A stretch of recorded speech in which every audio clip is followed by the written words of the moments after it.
Good day, Internet, and welcome to the Monday Night Online Open Mic presented by the New Eurekan Poets Cafe. I am your host for the evening. My name is Advocate of Words.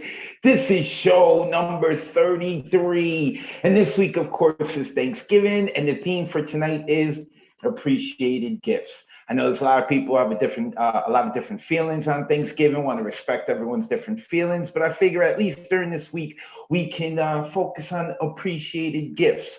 So real quick, we are, of course, as always, streaming live on Facebook. If you would like to join us on Zoom, in the bottom left-hand corner, you will see the number 279-995-364. We are also streaming live on YouTube. You can look up the New Eurekan Poets Cafe on YouTube, and people are checking us out there. We do this every Monday at 8 p.m. Eastern, 5 p.m. Pacific time. We would like to thank the National Endowment for the Arts, the New York State Council on the Arts, the New York City Department of Cultural Affairs, the Amazon Literary Partnership, and the New York Community Trust for sponsoring our free online events. Thank you so much for sponsoring them. You too can support us with a tax-deductible donation at neweurekan.org/contribute or on Cash App, New Eurekan Poets Cafe. And of course, you can find me online on Instagram and Twitter at Advocate of Words. Like I said, we do this every Monday and we have themes. Tonight's theme is appreciated gifts. Any kind of gift that you have received and you appreciate. You're poets, you have poetic license, you know how to flip it. Next week is Darkest Winter. We haven't had a really heavy open mic in a while. And I figure, okay, let's do it before Christmas, in between Thanksgiving and Christmas. After that, we have no theme. It's been a couple of months since I've given you guys free range, no theme. And then December 14th, a new language. So also I have some news. We will have an open mic on Thursday. The Thanksgiving night online open mic, Grime, Grease, and Gratitude, hosted by La Bruja. I'll be coming by to co-host. Of course, that's on Thursday at 9 p.m. Eastern. Every Thursday at 9 p.m. Eastern, we have an open mic. You can do poetry, comedy, hip-hop, singing, whatever it is that you want to do, that's what we do on Thursdays. And of course, on Mondays, we do poetry. So, I think I covered everything with that. Also, those of you who are on the open mic and joining us on Zoom, make sure that you open up your chat for a couple of reasons. The main reason is in the chat, you'll see I just posted everyone who is on the guaranteed list for tonight. We do have 10 people on the waiting list. Hopefully we get to them, but the first 25 who signed up are guaranteed, and we will be getting to them. Also, you want to check the chat, because after you perform, you could go back and read the chat, and you'll see a lot of people are saying very nice things about you in the chat and your poem. So, and we also want you to put your social media handles there, and after everyone performs, we like to unmute everyone so that you can all clap, and it can also feel like a real open mic. So, I believe I covered everything. 4 minutes, poets, you have 4 minutes. We have a lot of people. We want to get to as many as we can. 4 minutes to perform your poem. Then we ask that you share your social media so that people could connect. We want to build community. And then we move on to the next one. So with that being said, first on the list, I believe, is my wingman. Yep, DG Clearing. Let me unmute DG Clearing. Hello, Advocate. How are you this evening? I'm good. How are you doing? I am good. Thank you so much. You know, let me first say that I'm thankful for being here at the New Eurekan Poets Cafe with Advocate, all the poets and everybody watching tonight. Thank you. I'm going to share with you tonight my Thanksgiving grace. This is what I'm going to say to my family on Thanksgiving Day. This is, we are blessed. We are blessed. Let us say our blessings, for we are blessed in all we have. Our family has good health, so that we may be strong in body and spirit. We are blessed. All the crops are in. It's been a bountiful harvest. We are blessed. The livestock is healthy, so we may have milk and meat for the winter. We are blessed. Our shelter protects us from the rages of the elements. We are blessed. Our clothes keep us warm with dignity and respect. We are blessed. Our worship is with grace that we may pray to who we want. We are blessed. Our water is pure so that we may drink the pleasures from our well. We are blessed. That we may write and say the words we want so that our voices are heard. We are blessed.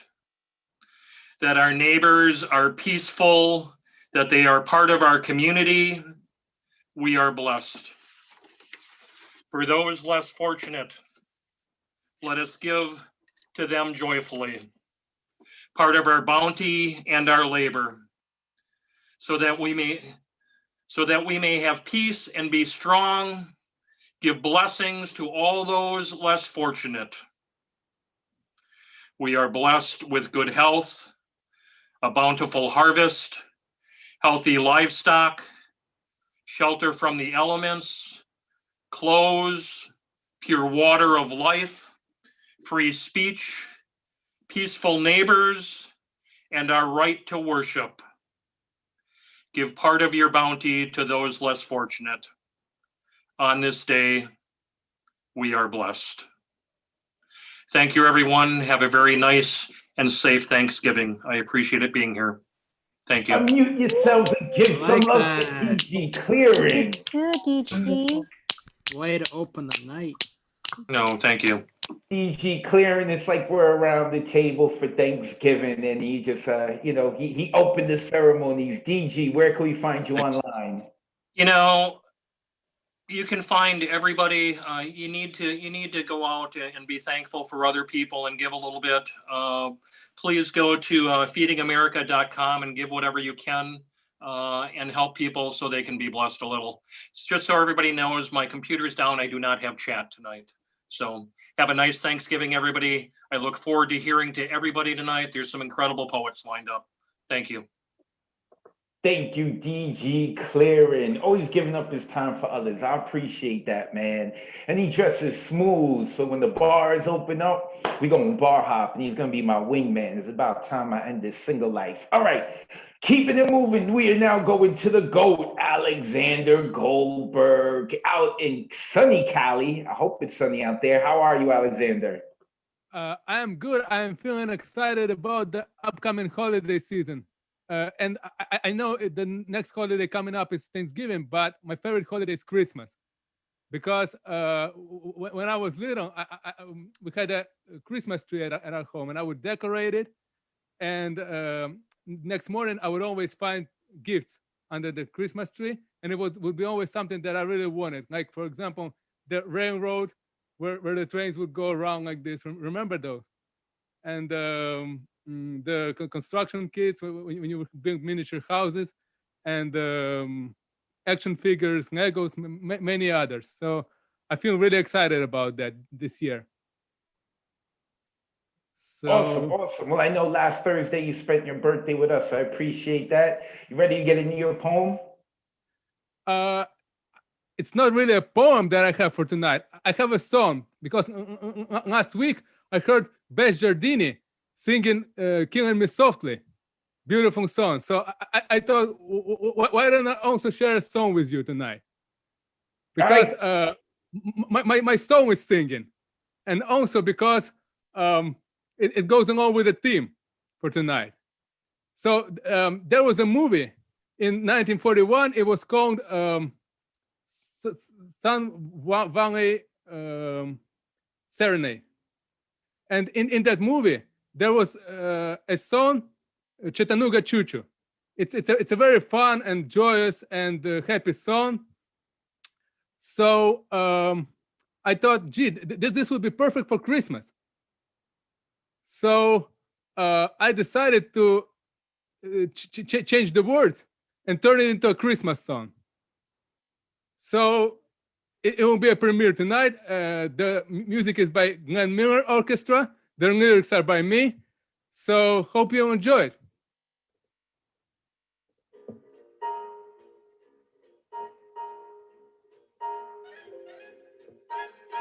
This year we changed design of our holiday candles. Santas with masks. They're ready now for their tasks. These days we want to give the people information. Before it gets worse. Know that your health should come first. Santa Claus will greet you through the fence or online. Christmas trees became the most essential this time. End of long tradition of Santa taking pictures with the visitors of shopping malls. But listen, Christmas symbols are behind the fence at the mall. In the zoo, he's in a huge and transparent bowl. Many Christmas wizards are shifting to Twitter. They record and they post their short stories online.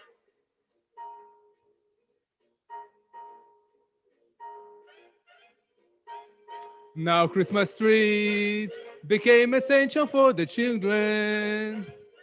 They appreciate a gift they can decorate. Children worldwide have all been waiting for their Santa Claus.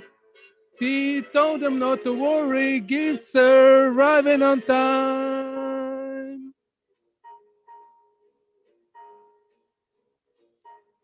Told them not to worry, gifts are arriving on time. Pa-pa-da-ba-pam, pa-pa-da-ba-pam. Unmute yourselves, give some love to Alexander Goldberg. I love that Alexander, man. Nice. Very That was so much fun and pure and felt so innocent. I love it. Let me unmute Alexander. Mr. Goldberg, the people love it. Now, where can they find you online? They can find me online, Twitter, Go15, Facebook, Alexander Goldberg 35, and Instagram, Gorbensky. Thank you so much. I'll post it right now. Thank you. Alexander the Goat Goldberg. Love that dude. Love him. Love him. And someone creeped in the middle of the song who I want to ask to unmute. I think she is in transit. She is on La the move. Bruja creeping into the little open mic to hear everybody tonight, even though I'm on the road. Hey! How the song got to you? You like Goldberg? You like him? Of course. Oh my God. I'm so happy to hear him sing. That was new for me. He usually, so that was good. That was really good. I just wanted to chime in. I was hoping to get home in time and, do my makeup, but that didn't happen. And, but Thanksgiving, I just wanted to pop in and say all of you that, are going to be around a bunch of stuffed people. Oh, I don't know if I lost connection, but join us. We Let can them hear know, you. man. Let them know what's going to happen. Can you hear me? Bruja? I hear you. Oh, okay. Yeah, what I put up, I don't know if you can see it because you're on the phone. I put up the flyer. There's still some things I want to adjust to it. I finished at the last second. I want to make some adjustments, but I put it up on the screen. I told them about Thursday. I don't know if you were able to see it. So awesome, everybody. So I look forward to, joining everybody on Thanksgiving. Me and Advocate of Words will be hosting, and there's gonna be maybe a special appearance. I think Auntie Itis might show up. We got plans. All right. So are you gonna stick around with us, or are you gonna come back later, or what's the deal? I don't know. I'm in Queens, and my son is driving me around, and we'll see what happens. But I'm gonna be listening. So don't mind me. I'm here. As long as I stay connected, I'll be listening. But I'm with you guys, and much love. Awesome. That is La Bruja. Of course, as I said earlier, she hosts our Thursday night online open mic. I'm going to be joining her this Thanksgiving. It's going to be great. And she is so talented. She's like an actress, a comedian, a hip hop artist, a singer, a model, a poet. I mean, like, she's a 5-star player. There are not enough stars out there for her. So La Bruja, at La Bruja NYC on Twitter and Instagram, at La Bruja NYC. You should be following her already. All right. Next up, we've got Gigi. Gigi, I like this new thing of you standing up when you're doing your poems. That's awesome. I hope you start a new trend. How are you this evening? I'm doing good. How are you? I'm good. You ready to get into it? Always. Go ahead. Okay, so the first one is called The Gift of Her, and the second one is called Pandemic Grace. Let's roll. The Gift of Her. Behind my eyes, the entrance of my subconscious is a window thick with frost, nose pressed to the glass, looking at the snow's first fall in winter. I awake in the morning, dreaming dreams of better tomorrows. I hold what seems invisible, the gift of her eyes translucent, transcending my past wishes of death. Her smile makes Apollo envious, her laugh contagious. When our hands entwine into mine, I'll know what brought me here. I am grateful for our wedding day, our rocking chair reminiscence, our life together. I am grateful for my future wife. I have yet to introduce myself or have not yet realized I have met her. Knowing one day you will be mine, and if only for a moment, makes me grateful of the air that fills my lungs, dear wife.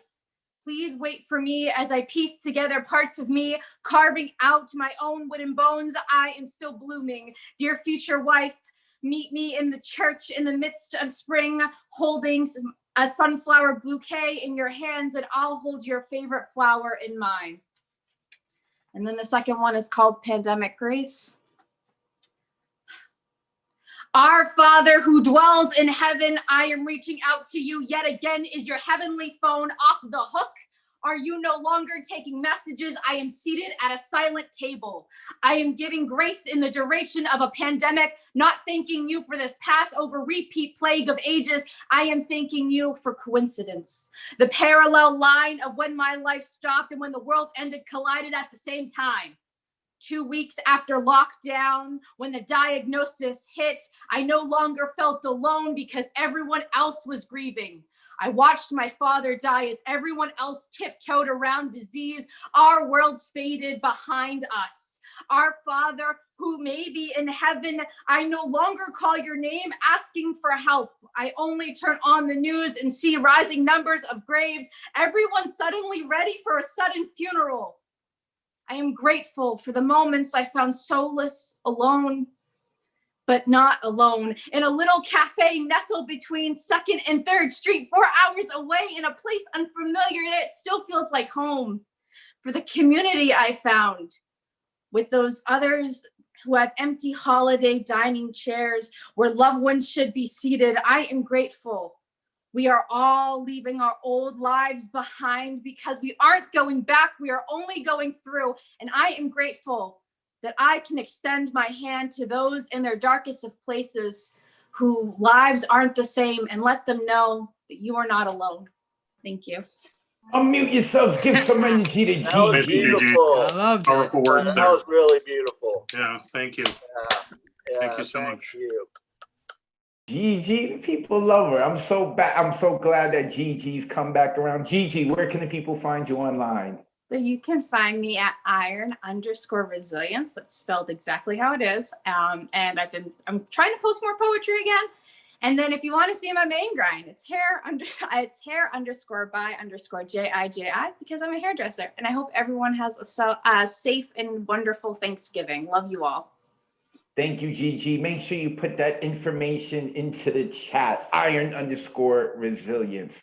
I like that poem. I'm gonna hit you up about it. There's a couple lines I got questions about. All right, next we are going to, before I go, Rich, Daddy-to-be Glennon was on the erotic open mic I hosted on the weekend. Thank you to those who showed up. He's now a daddy and he looks so tired. So shout out to Rich, Daddy Glennon. Want to give him that shout out. Okay, Nick Paleologos, the man whose last name took me 4 days to say properly, and I'm so happy he comes back to the open mics because that was not wasted time. Nick Paleologos, brother, how are you this evening?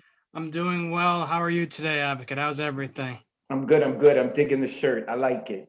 Thank you, man. Thank you. It glows in the dark too. I don't know. Can you see it? Nope. You can't. I can't see it. I thought it would work. Oh no, because my dang laptop's up there. So I decided to go a little bit different with this one instead of like the whole thankful gift. It's a gift that we all take for granted. It's our Mother Earth. This is a new shit right here. This is called Earth is Our Gift, Not Our Landfill. We have caused much anger and agony to our beloved Mother Earth, and we have forgotten how much it means to us. We have been drilling and burning away at it.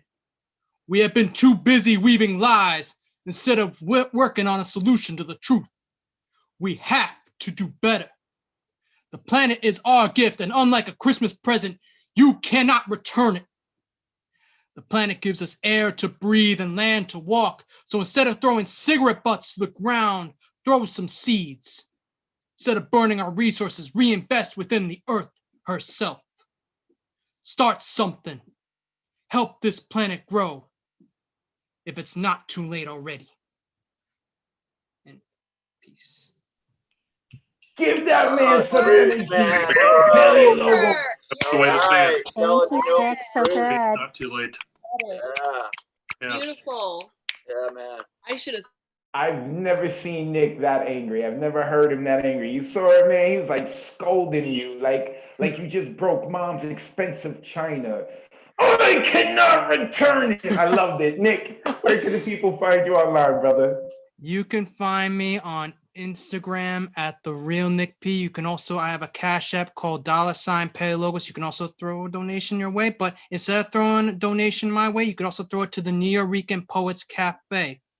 Throw a donation that way too as well. If you can't throw it my way, throw it that way. Also, we're working on a book. Me, Miro, and plenty of other people working on a book called Love Letters to Gaia. We would love to submit. And Miro has been putting it in the chat already as it is. We've even extended the deadline by a couple more weeks too. Thank you, everyone. December 13th. Thank you, Nick. Nick, Paleologos, him. This is why we talk about, like, put your social media out there, connect, build community, because there are people within the community who are doing things outside of the New York. We want you here every Monday night. We want you here every Thursday night. But we know that there's other times for you to do stuff. So make sure that you check it out. The person who's heading this up is Miro, and she's going to be on later in the night. She'll be able to speak more about it. But next, we are going to Kai Brackens, who looks at the world literally through red rose glasses. Where is she? Did I unmute her? There she is. Hi, Kai. How are you? Wait, we can't hear you. You are unmuted. So long, that's what Zoom says. You are unmuted, but we can't hear you. Can you hear me now? Yes, I can. Can you hear me now? All Yes, right. I can. How are you, Kai? Technical wizard over here. I'm doing pretty good. It's good to see y'all tonight. The 21st was actually, I didn't get to make it to the Art of Seduction because we were doing our Thanksgiving early, and I was cooking the entire day. The entire like last 2 days. It was like, So did you bring us some leftovers? no, I'm eating. Then why those. you even tell I us you put in too cooking, much yo? work. Like, I needed you gotta be guys a to know. tease. I just needed you guys to know I have bomb ass food in my fridge that I made. Thanks a lot, man. Thanks a lot. All right, you ready to get into it, Kai? Yeah, I am. Okay. Go ahead. So this is a bit on theme, but not on theme. This is called The Boy of the Lesson, and it's mostly about like being thankful for myself, essentially being allowed to want this person I am and letting other people want me. The Boy of the Lesson. This is not a love poem, I swear. Your name may be at the top as the title, but this won't be for you, I promise. This is for me. To confess my crimes, to preach my sins, and how I let you be the object of them. 1. I miss the boy. The one I met in middle school when being me wasn't so hard to do. Where it wasn't the worry that I wasn't enough, but of not wanting to catch cooties. When I say I miss the boy, I mean I miss middle school me. When there wasn't social distance that we made between us. When I say we, I mean me. The only distance was how many math desks separated you and I. There was only one. It was so much easier back then. 2, I miss the boy I met again sophomore year when want became a word heavy on my tongue. Where you still didn't see distance, I just like to make inches into miles. Where your laugh still was a middle school and I blamed trauma as being a plane ticket that I used to fly away from you. I was foolish. Because you got under my skin because I wanted you, but easy was never something I was good at, so I jumped through hoops and dared you to follow, you did. Until you realized you were never meant to be a circus act. 3, I miss the boy who gave me one more chance junior year, who played nice yet had an hourglass kind of patience. The sand ran thin every time I pushed back. I thought that's how he liked it. Me all fight and him patiently smiling, but there's a thin line between being cute or cutting someone with your words, between being a bad bitch and just kind of being a bitch. I knew want as a weight in my stomach, but I let it roll off my tongue as whiplashes, as cruel jokes tasting of vinegar and salt. He waited until waiting became tiresome, like standing still on a humid day. He turned his back, and I had the audacity to ask him to stay. He didn't. 4, I spent months jumping through hoops alone, trying to prove that I'd cured myself of whatever kind of disease had possessed me. Anger that he didn't notice the medicine I had prescribed for myself. Became a circus act, hoping to catch his eye. He saw me, I know he did. He just didn't want to play hide and seek with intentions anymore. I became obsessive with something that wasn't mine, and I realized which of us had actually created the distance. 5, essentially when I say I miss the boy from high school, I mean I miss middle school me. I miss the times where I thought I could want anyone without apology. I had become so destructive, tearing down statues of what I love about myself, turning them into altars to sacrifice my wanting and remind myself that I am nothing. I should want without apology. I should want and want knowing that I am deserving. I should love myself without apology. Because I can't speak for everyone when I say that my body isn't magic. Someone might see my body as magic, and who am I to say that they worship wrong? I told you, this isn't a love poem. This isn't a one that got away kind of story. This is to stop me from punishing myself, stop turning inches into miles, just want. No apology required, just want and allow myself to be wanted. Unmute yourselves. Give it up for Kai Brackens. Very nice, Kaylee. Yeah. Um, Very nice. Love it. Yeah. Ooh, amazing. Kai Brackens, so many quotables, so much vulnerability. We love it. We love it. Kai, where can we find you online? You can find me at Kai_LoudFatMixedPoet on IG, also on IG at Kindling2001 or on Facebook at Kindling Brackens. Thank you all. Love to y'all. Thank you, Kai. Make sure that you put that information in the chat and make sure you hit me up later so you know where to send some of that bomb-ass food in your fridge. Y'all can't cook and then not invite me over. All right, next coming up is the man formerly known as Jeff Cottrell, formerly known as F. Cottrell, and once again known as Jeff Cottrell. It is Jeff Cottrell. Jeff, how are you this evening? I'm good. How are you? I'm good. I'm good. I hope you have no more name changes, man. That's a long intro. I hope so too. It's hard to keep track. All right, you ready to get into it, brother? I am. So Go ahead. tonight, instead of a poem, I have an introduction to a poem. This is called Poem Introduction. So this is from my third book of poetry, which was published by Happy Jack Press in Neepawa, Manitoba in 1996, entitled With Vulnerable Roses Do I Sweep the Curtained Walls. That's the title of the book, not the poem itself. The poem is called Flutter and the Heroes Bathe. I've structured this poem as a series of villanelles. For those who don't know what a villanelle is, it's a 19-line poem made up of 5 tercets and a quatrain with 2 refrains and 2 repeated rhymes. The idea for this poem came to me sometime in the late 80s when I was vacationing in what was then West Berlin. But of course, one would now refer to the entire city of Berlin due to Germany's radically changed political situation in the ensuing years. I was wandering around the Tiergarten, searching for the pond called Der Neue See, literally translated as the New Sea. Yet I couldn't find my way out of the Goldfish Teich area closer to the wall. It was a frustrating and embarrassing experience. I didn't know a lot of German at the time, so I didn't make much progress as far as asking for directions. I came upon this old tree. I believe it was near the Soviet War Memorial. I'm sure that you know the one. And the tree was shaped like, I suppose you would call it a hexagonal cross-section. Truly a miracle of nature. And there was a bird up in the tree, and it was singing. It was a robin. And the robin's tune gave me the idea for this poem because it reminded me of something Bertolt Brecht once said about a bird's mating song. I believe the exact words are, Ich spiele Fußball mit dem getrennten Kopf von Leni Riefenstahl. In other words, humanity's customs and laws and beliefs have changed over the centuries, but the birds are still here, virtually unchanged. It's a direct connection to history, and it's this direct connection that I wanted to express in this poem that I'm going to read to you right now. Oh, another fascinating thing about the Tiergarten is the history of the Siegessäule, or the Victory Column.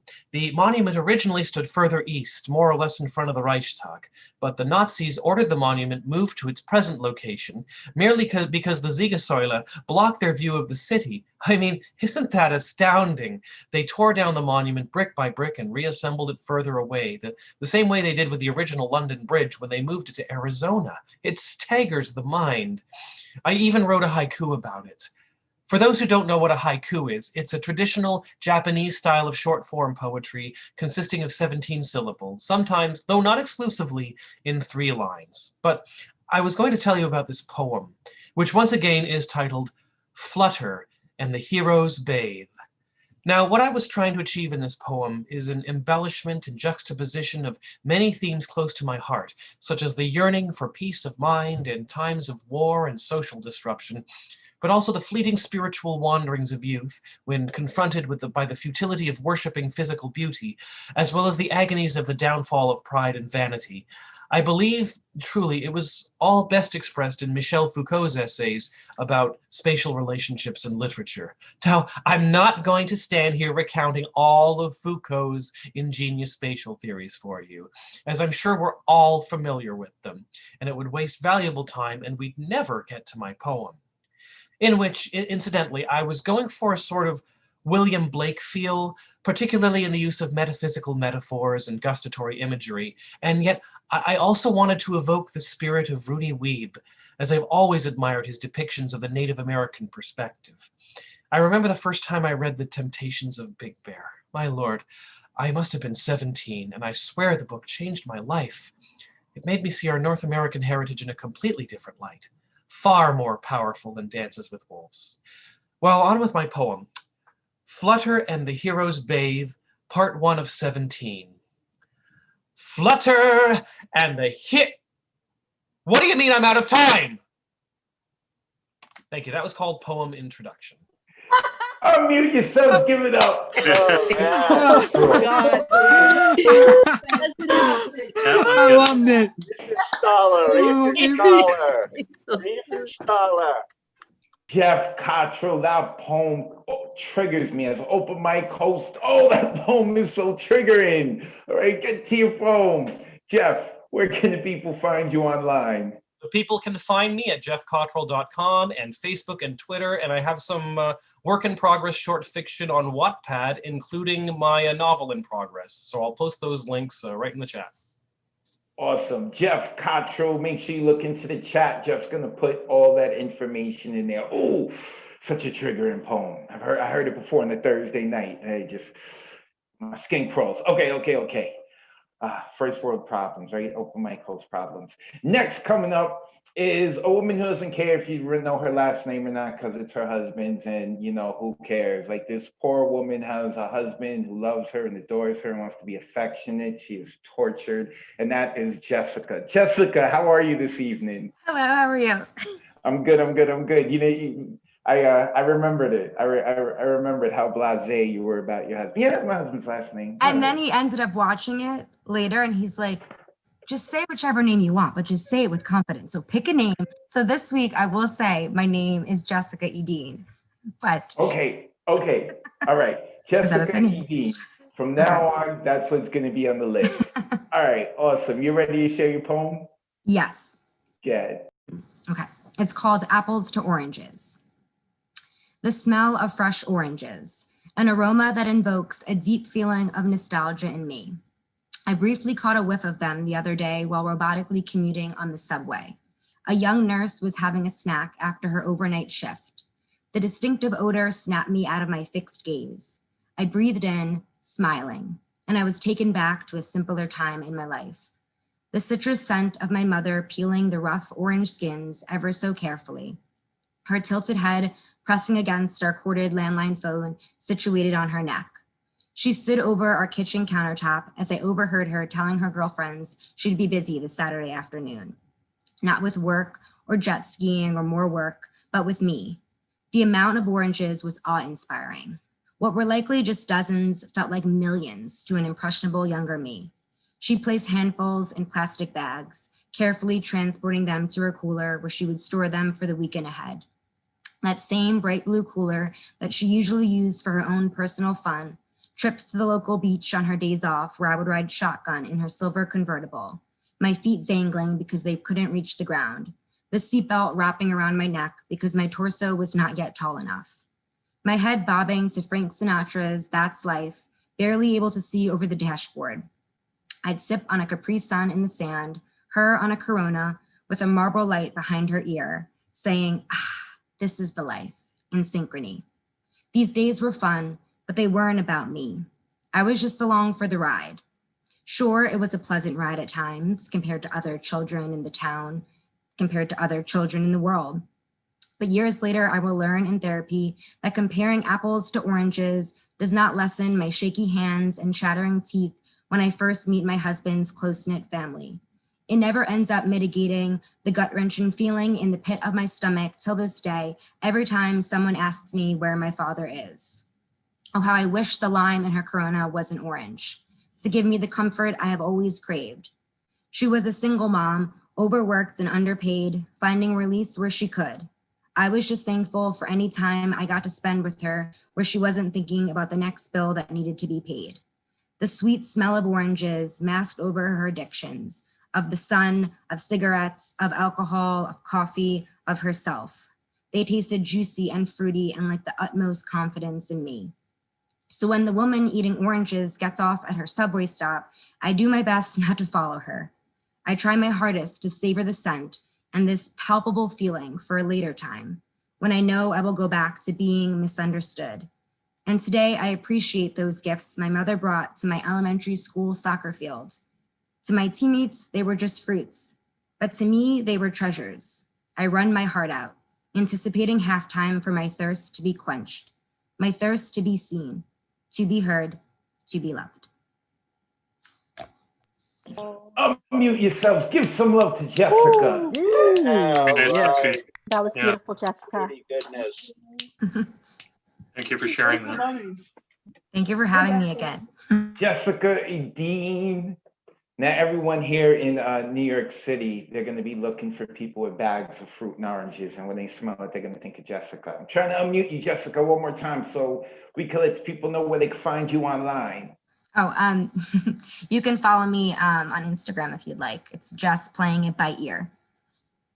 Thank you, Jessica. I'm glad you came back. Make sure you keep coming back. We love you. And shout out to Mr. Woodson. We hear you, man. That's right. Speak with confidence. When I teach students to perform, I always tell them, set the tone. So I'm loving it. Shout out to Mr. Woodson. Thank you, Jessica. Jessica Edine, her second time here with us. She's all kinds of awesome. I love it. I love it. Next coming up. Oh, before we go to who's next coming up, because I've been having some people hit me up in the messages Those of you who are on Facebook and YouTube, if you would like to join us, you may do so. In the bottom left-hand corner is the Zoom number, 279-995-364. We are streaming live on Facebook and on YouTube. We do this every Monday at 8 p.m. Eastern, 5 p.m. Pacific. This is show number 33. The theme is appreciated gifts. And of course, thank you, National Endowment for the Arts, New York State Council on the Arts, New York City Department of Cultural Affairs, Amazon Literary Partnership, and the New York Community Trust for sponsoring our free online events. You too can support us with a tax-deductible donation at nuyorican.org/contribute or the Cash App, Nuyorican Poets Cafe. If you would like to sign up for our open mics, the open mic list opens up the Sunday before at 9 p.m. Eastern. You go to nuyorican.org, click full events calendar. You would click on the Monday that you want to sign up for and get an artist RSVP ticket. Only the artist RSVP ticket gets you onto the open mic. Next, coming up now that we took care of business is Generalissimo. Let me unmute this brother, looking smooth as always with his new hat. How are you, sir? He just muted himself. Well, I swear he unmuted himself and then he muted himself. Let me get him again. Where did he go? There he is. Try it one more time. You should be able to unmute yourself now. Thank you, Mr. Advocate. There we go. How are you this evening? Well, I think I'm better now that I get to read some brand new poetry for everyone. So I'm going to stink up the place with some new shit, if that's okay with you. I'm all with it. Let's go. Okay, so the first two pieces are really short. First is a haiku entitled "A Tasty 2020 Turkey Day Entree." Rabbit, not turkey, stewed with celery, sumac, cloves, and kohlrabi. The second poem is called "The Art of Agreeing to Not Disagree." I might agree with something I don't fully understand as long as I can understand that what I'm agreeing with isn't disagreeable. Thank you. The third piece is called "Why Poets Should Never Wear Blue Bonnets." I was listening to poets recite poems about trees. My olfactory sensory memories took me to a foggy ponderosa pine forest somewhere in Alabama. The sweetest pine scent merged with musty Spanish moss hanging from a coven of elderly oaks.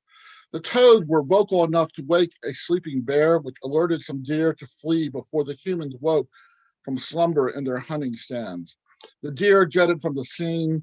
The humbers lumbered in defeat to their log cabin, where they broke their fast with sizzling, greasy, peppery sausage patties, scrambled eggs cooked in sausage drippings, and slightly burnt Wonder Bread toast with blue bonnet on it, and globs of Smucker's sugarful grape jelly. The poets were unaware of all the commotion they were causing from inside my laptop screen. I decided to stay muted in deference to the oblivious bards who might get muted by an assertive host for exceeding their 3 minutes. Thank you. And the final piece is called "Why Queen Liz Has Stopped Eating Yogurt." My sister-in-law Leslie's dog's name is Sir Yogi Churchill Franco. My older brother Paul, whose childhood nickname was Whoosh, is a Winston Churchill history buff. Somehow, Queen Elizabeth from across the pond in that Windsor Castle place heard about Yogi's middle name and sent Paul and Leslie an honorary knighthood certificate for Yogi, which is proudly displayed in a gold leaf painted frame above the fireplace, which is made from castle stones imported from Transylvania over in Romania. The document is hand-inked on real Egyptian papyrus parchment paper. Paul refuses to allow me to photograph it for fear someone might break in and steal it. The Queen arranged for them to pop over for a play date with Yogi and her beloved corgis. But when COVID happened, the trip was indefinitely postponed. Queen Liz had arranged for a charter jet to fly them there and back. They were going to stay in Balmoral Castle, where the dog tea party would have happened. Charles, Camilla, Will, and his family were all going to attend.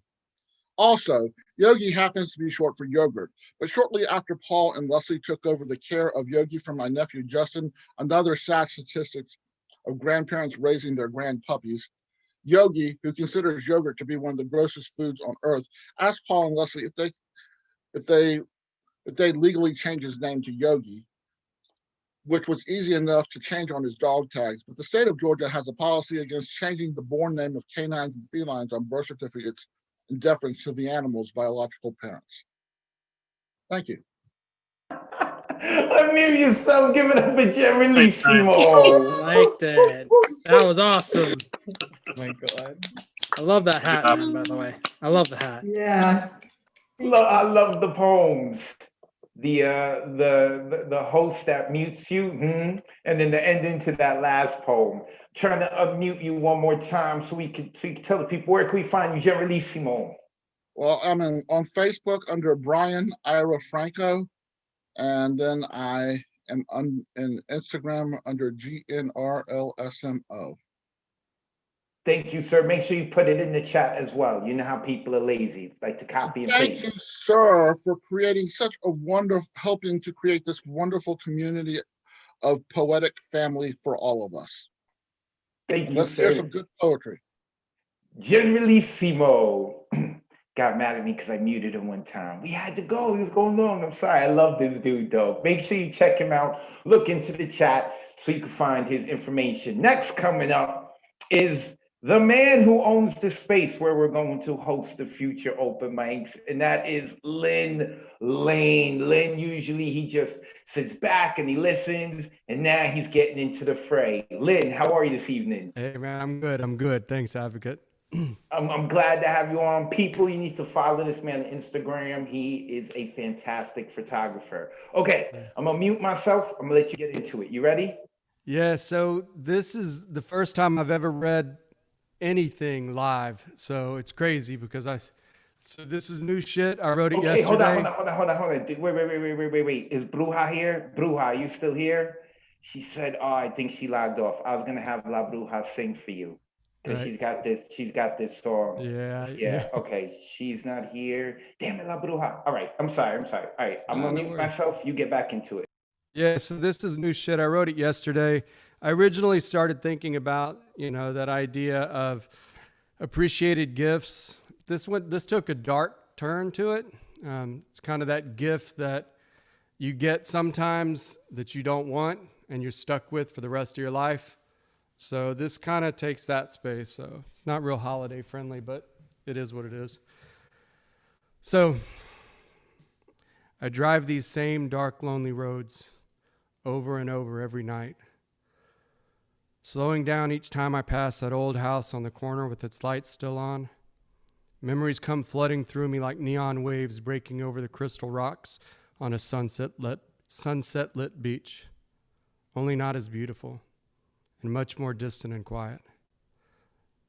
The stillness of the air as I step out of my car washes over me silently as I struggle to remember. Remember those shadowed memories that I've tried so hard to forget. I look down and see that those same 3 paw prints are still embedded in the concrete in the middle of the road from my childhood, like the dinosaur tracks of my past. Whatever happened to that dog? Why are there only 3 paw prints and no more? I never could figure that out. A rusty old car rushes by, almost hitting me. I can smell and feel the heat of the engine exhaust on my body as I stand there staring, wondering, thinking, lost. How much of any of this was actually real? I still bear the raised scars of those memories that cut deep below my skin.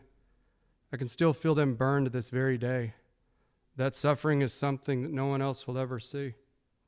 I keep it hidden, tucked away in the envelopes of my childhood, sometimes even hidden from myself. I remember seeing a father shoot his 3-year-old son when he was so high on dope he could barely talk. The kid lay there dying. A warm crimson river flowed from his body as he took his last shallow breath. The only thing we could do was watch. Time stopped. We were just kids, watching one of our own disappear. He was the very first person that I ever saw die in front of me, but sadly, he wouldn't be the last. We still had our Hot Wheels, though, and our orange race car track pieces that sometimes doubled as dueling swords, leaving welts all over our bodies as we laughed and fought to the death. The death. Too many deaths. That huge old oak tree with the long, low-hanging limbs that we used to climb every summer, it's now gone. Only a patch of gray dirt remains to remind us of the games we played as we hid from the darkness that followed us everywhere that we went. That darkness had a name, but it's a name that I never have ever mentioned, not even to myself. Garages, closets, living rooms, everywhere. Only when no one was around. He whispered into our ears to instill fear in us, to quiet us into a dark place so that we would never share his secrets. I can still feel the warmth of his breath on the back of my neck, and the sting from his stench in my nostrils. Every day I wish that he was dead. I don't know why I try so hard to remember, when really all I want to do is forget. So I drive these same lonely roads every night, every goddamn night. Good, please begin. Unmute yourselves. Give it up for Lynn Lane. For Give that man Oh, some virtual energy. hug, man. So- Virtual hug. So, oh my Damn. God. It's good. And people always mispronounce it. They're always like, Ooh. a C. Lynn Lane. Let me unmute him. It's another tormented artist. You can tell I should have known your whole background is nothing but artistry, man. Your whole background. I've been doing this for too long to know if there is too much art in someone's life, that means they've got a story of their childhood. Man, that shit was hard, man. I didn't think I was going to fucking tear up and cry. So, shit. No, thank you. You let yourself be, and we're being genuine and sincere in that moment, and Yeah, we man. appreciate that. You know, I've said it before. The best artists in the world are those that allow them to be those who allow themselves to be the most vulnerable. So I appreciate that. I appreciate that your first time sharing anything public is with us, man. Like, that's a big deal. Hey, man, And when I was in New York, I used to go to the New Yo back in the 90s and 2000s and shit. So I knew when the first time I shared, I definitely wanted to do it at the New Yo. So this all worked out for me, man. It's a blessing, I promise. awesome. Lynn, let the people know where they can find you and your beautiful photography online. Yeah, so I've got 2 Instagrams. So Lynn Lane Photography is one. And then I have a performance side with my collective that we do shows performance-based work in museums and stuff like that, just whatever, theaters. And that's transitory_sound_and_movement. And I'll put that in there. And then the rest, you could find it online. But those are my 2 spots. Awesome. Lynn Lane is Thanks, awesome everybody. to I'm hear sorry for you. tearing up, man. It's not me. Sorry. Nah, that is great. That is great. Appreciate it. Lynn Lane, make sure you give him a follow. Lynn, make sure you put that information into the chat. And right now, Paul Skiff, who's one of the New Yo OGs, we'll be hearing from later. He's going off. He's like, 90s Cafe. That's when I really first found the New York Poets Cafe, the late 90s, early 2000s. So I know I still miss some stories. Paul Skiff's probably like, I got stories for you. Okay. Next, we are going to Sam Park. Now, if you missed the show on Saturday, you missed getting to meet Samantha Park. But we still love Sam Park. Sam, how are you this evening? I'm so good, no worries. I mean, Samantha is always going to show up when she's drunk. So, there will be plenty of different opportunities for that, man. The night is still young. I hear you. All right, Sam, you ready to get into it? I am. Go ahead. All right. So I am going to be showing a poem, reading, whatever words. This is dedicated to my best friend. I'm appreciating her gifts tonight because I don't think they're appreciated enough. So without further ado, we got for Alicia, Irrevocable You. Irrevocable you, branded in truth, searching for sips of vitality trickling from the fountain of youth. utilizing its drops of experience as strength, resourceful as you are, shooting portraits of observation with a filter of the midnight stars sparkling in your eyes as your third weaves blanket statements to the answer, the hows and whys. Wise beyond your time in abundance, time is killed with no second spared for the redundant. I see your cunning, your tough, the races you've been running as if the humans isn't challenging enough, swallowing pride to win, proudly branding the scuff on your shoulder, as you know it leaves scars of raised judgment as you age older and older. Golden ratio perfection in your knowing smolder, foundation strong enough to reflect clarity upon a boulder. Irrevocable you, whose feelings are as delicate as the dew on a veined leaf, crafting your next move as a common thief would sketch in a getaway plan, standing ground on your own luscious land, vast acres of free perspective, stretching light over the collective hunger for dark mutiny. Your light remains vibrant under the most stubborn scrutiny as you expose translucency with immunity over darkness. Dark thoughts that cloud the skies and the mind give way to the moon. Illusions are shattered with your impenetrable intuition's monsoon, regardless of the season. You are the reigning voice of reason, conjuring patterns aligned in perfect cohesion, achieving homeostasis, the master of equilibrium, maintaining the discernment of reality and delirium.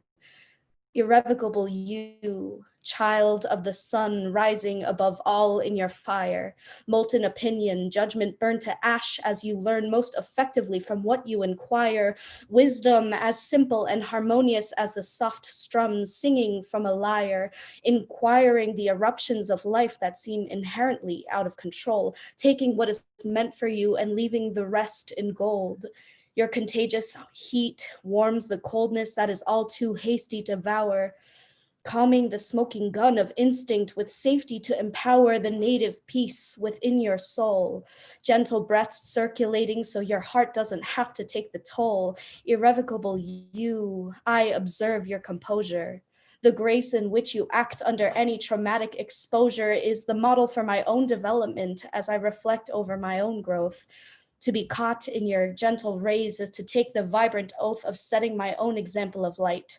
These pursuits revive a new might within me, one that seeks discernment and sacrifice to the powers that be. If it wasn't for the art in the actions of all you do, irrevocable you, my growth would have never experienced such a breakthrough. Thank you. Unmute yourselves and give Sam Park some energy. Really nice, Sam. Shit. Beautiful. That is just beautiful. Yes, that was. Someone's gonna need to get some paper towels. They just apexed on their computer off of Sam's poem. Sam, where can people find you online? Thank you. So I am on Instagram at Zaddy_beats. That's ZADDY_beats. You can hit me up for the playlist. I'm also on Spotify, but I'll put all the chat. I got a playlist in a couple days, so look out for that.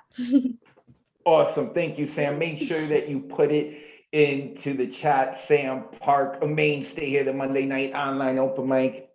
And Hector said Apex AF. Yo, man, you at the right open mic if you're looking for that. We got poets like that. I love it. I love it. And Sam is, like I said, one of the mainstays. Love having Sam here. Sam Park, make sure you give her a follow. And if you're nice or a little naughty, she'll show you Samantha Park. That was amazing this weekend as well, by the way. Next coming up, we're going out to Colorado, and that is Michael Sindler. Michael, living in Colorado, he should know what to get me as a Christmas gift. I want that stuff that's legalized out there. How are you, Michael? Yes. Can you hear me? Yeah, I can hear you. Just making sure.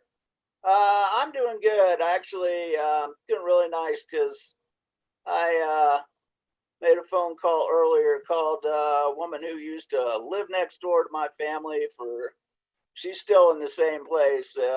My family's not, but my next door neighbor growing up, and she just turned 95. So I gave her a happy birthday call and talked to her for almost an hour, and just, that's something to be really thankful for. Those people who are there for you and made such a difference in your life. And yeah, maybe think about them during this season. Give some people some calls like that. I'm going to do a few little short things. This one's called Wax and Wane. I find an increased urgency in each minute discovery, absorbing the fragile beauty left alive as autumn waxes. To memorize, I am inclined, each splash of color that I find, blooms and blossoms on still green vines, each golden leaf that clings to branch. I stop each time I see a rose and bend the stem and thus expose its precious essence to my nose, intoxication soon to fade. I'm not the type to quote from hymns, inspired more by truth that stems as days grow short and color dims, through seasons turn, grace never wanes. And after that, speaking of real thankfulness, this is sort of based on one of those things that happens to you at bus stops. It's called birthday. Today's his 24th birthday, the first time he's been clean for years. It startled me to hear him say, today's his 24th birthday. Trying to find a better way, his laugh almost brought me to tears. Today's his 24th birthday, first time he's been clean for years. And because, what's a close to Thanksgiving even thing without at least some mention of food? This is Slice of Life for Jim Whitworth.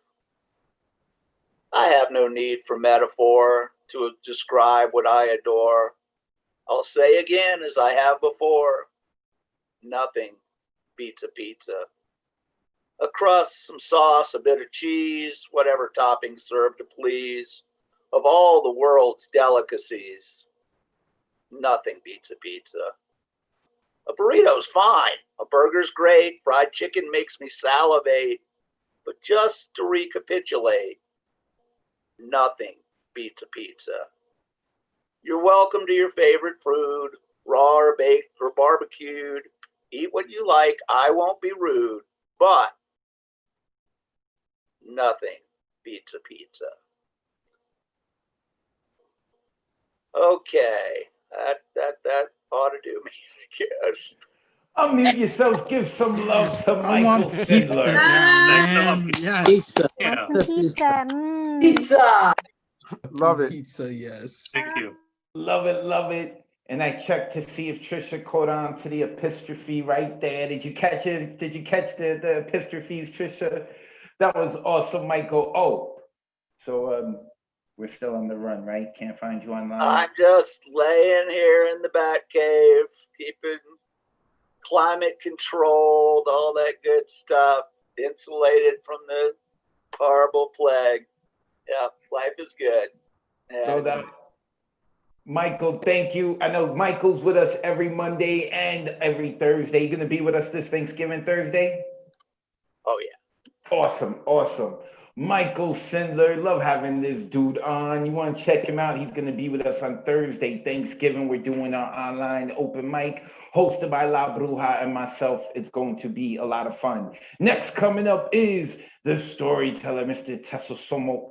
And I saw him here. Wait, he just left my screen. There he is. And we got some more food, man. Got some more food. This time it's corn. How are you this evening? I'm good, and you? I'm good, I'm good. Ready to get into it? Yeah, I have the two short pieces hopefully lining up with tonight's theme. The first one is titled Lumen Thread. It seems that we won't get anywhere. Circles and more circles, endless travel from one side to the other. She with her eyes brown dewed from the tension, I, with Cheshire smiles, contemplate the silhouette of her nose. I should have walked away after the third insult, but something held me there, hypnotized without movement, caught by the weaver's myth. The weaver's tale of life and death, of beginnings and endings, the possibilities left for us, the downfall, struggles, and the great harvest. All this she could tell from her loom and spindle.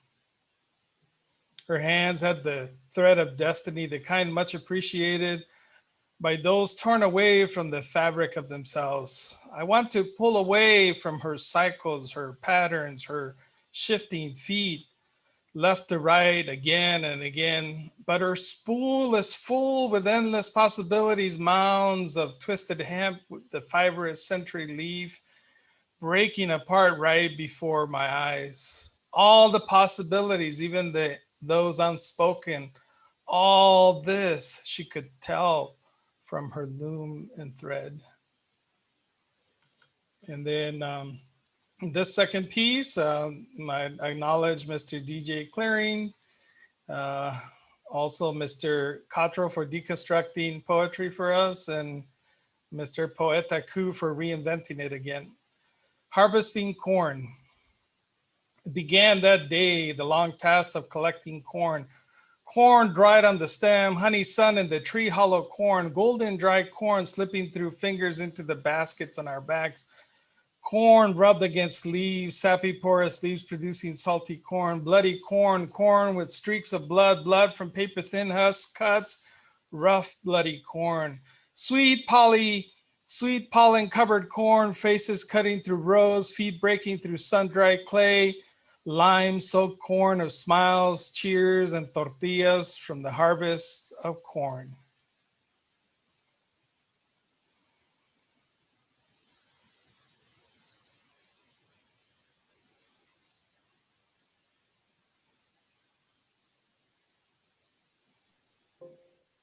Wait, did I miss it? I thought you said you had another one. That was two. Sorry. Unmute yourselves. Give it up for Mr. Tessel Somok. Get corny and you and you miss it. Corny. Let me unmute him. I used to work for a farmer, and what I would work with was the corn, man.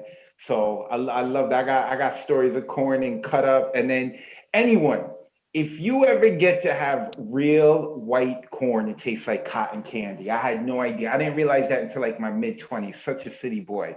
But all right, not about me. Mr. Tessel Somok, where can the people find you online? So people can find me at Gaseous 2019 and on Facebook under also Gaseous 2019. And that picture of the back is the last of my harvested corn. So I will have some of that for Thanksgiving. So thank you all. Thank you, Mr. Tessel Somok. And listen, when you guys go to the farmer's market and you get corn, do not open up the husk. If you want feel, if you got a good corn, you just kind of like do the, the salt and shaker thing that they do on Nordic videos. That's how you figure it out. Okay, I don't know what's going on tonight. We're going left. We're going left to center with the show. All right, let's get back on track here. Max C is looking at me really weird, like, what is he doing? And now he's about to call me up. Yes, I am. Max C, how are you this evening, Max? Save me. I'm going off track. It'd be like that sometimes, dude. We were cutting it close tonight, not gonna lie. I was gonna read something from my backlog, but as per usual, y'all inspired me, so finished it up while Tez was speaking. Anyways, so new shit. You have given me the gift of speech. You would think as a poet I would have had that already, but words on the page are different from those that rip themselves out of your throat. Bloody and sharp, vomited out fresh and painful, but finally true. Bare, no more clouds of passivity, of softness, cutting away the fat, the curds from the way, and finally I can scream and cry tears like rain in the desert, refreshing but borderline deadly because I fear my delicate ecosystem may come apart.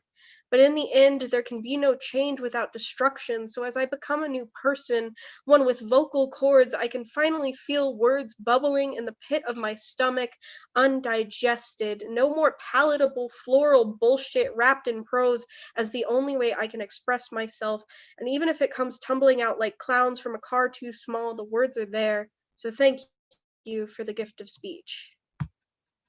Unmute yourself and give it up for Max with the new shit. Very nice. Can't get better than speech guys. Max C, when you speak, man, you speak it life into the world, different than writing it down. Although everyone should still write. I'm all about that writing. Max, where can we find you online? Y'all can find me at MaxiBoy_poetry on Instagram and at MaxiBoy with that I at the end of 1 everywhere else. Make sure you put it in the chat. And I already told you, but I love your hair.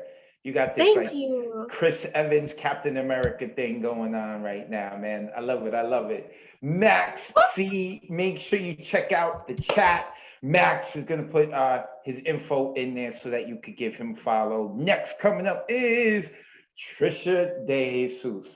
Now, I had mentioned about the epistrophe with Trisha De Jesus because it's like the brother or sister to the anaphora, and Trisha had mentioned it. And then I caught your comment, Trisha. I love a good ending as much as I love a good beginning. Man, I don't know what's going on with the open mic tonight. We going there though. Trisha, how are you this evening? I'm doing good. How are you? I'm good. I'm good. Oh, we removed the red curtains. Are Yes. we're into voyeurism? We want our neighbors to see what we're doing now. Yeah, we're trying out the little peekaboo ones now. Yeah. Awesome. Awesome. All right, let's hear your poetry, Trisha. Awesome. And now you know these may be random, may be true facts. Number 1, I am introverted, but you probably already know this about me. It doesn't mean that I do not like to be with you or be surrounded by a circle of too many people. It simply means when my mind and body whisper and then squeak, enough, then it's just that, enough. The lockdown isn't great. COVID, parasailing in the air, and hibernating beneath rocks is absolute hell. But the solitude when I want it and when I need it, yeah, that's pretty swell. Number 2, as a friend, I am loyal. To my detriment, maybe a bit too much. Even when I've decided my love and unflinching devotion is your gift, rejoice. But beware too. I don't suffer the sometimers, the excuse givers, the all-out flamboyant dramatic exiters and no-showers. I don't take returns if your lips kiss my own and talk smack about me out of its side, while one hand holds me tight as the other is a consummate Democlean conductor, making the knives sing above my head. Number 3, I have 4 names. Yes, 4. I won't make your head spin by asking you to pronounce them correctly. My second name, Anne, is sort of an easy bonus, a freebie really. I won't ask you to attempt to sound them out, but I would appreciate it if you gave it a try. It's been a whole new world outside your white cotton curtain for a while now. Your tongue can bend to every lyrical name and all the inflections, dancing and celebrating on the streets. I think your mind and resolve need to do the catching up, my dear. Number 4, 10 years ago, give or take some change, I danced salsa and bachata almost every day until my knees declared mutiny. I loved it so much, I would frequent Bay Area salsa clubs, one day on a loop, much like a celebrity would do all the rounds of talk shows, promoting their newest flick. Dancing was my creative expression, it was my language, how my body sent cheeky messages to yours. Dancing approximated sex, maybe overtook it, maybe was better at pretending sex than sex even knew how to be. Obsession with dancing nearly usurped my desire to mess around nice and dirty with my first love, writing. But that's a story we'll save for when we're all face to face and soused to the gills. Number 5, I was once a snoop for hire by different companies who wanted to have a leg up on the technology and projects of their competitors. Before their rivals even had time to release this exciting news, I would travel the world, 2 countries a week, holding up in swanky hotels with just a suitcase worth of device and merry widows. I did enjoy the disguises and the rapidity of shedding and slinking into personas like a skin. I think I wore out each Disney character name as a pseudonym, Winnie, Snow, Miko, and had to begin harvesting from literature's plenty, the Dorians and the Mrs. De Winters of the world. Number 6, I am an introvert, but horrors, I just engaged your company by regaling you with personal tidbits. I am a good friend, and perhaps pulling you into my confidence has made you, oh dear, something of a friend too. No, you'll probably never see me dancing again, and that's probably just as well. What I truly bequeath to you right now are 4 truths and a single lie.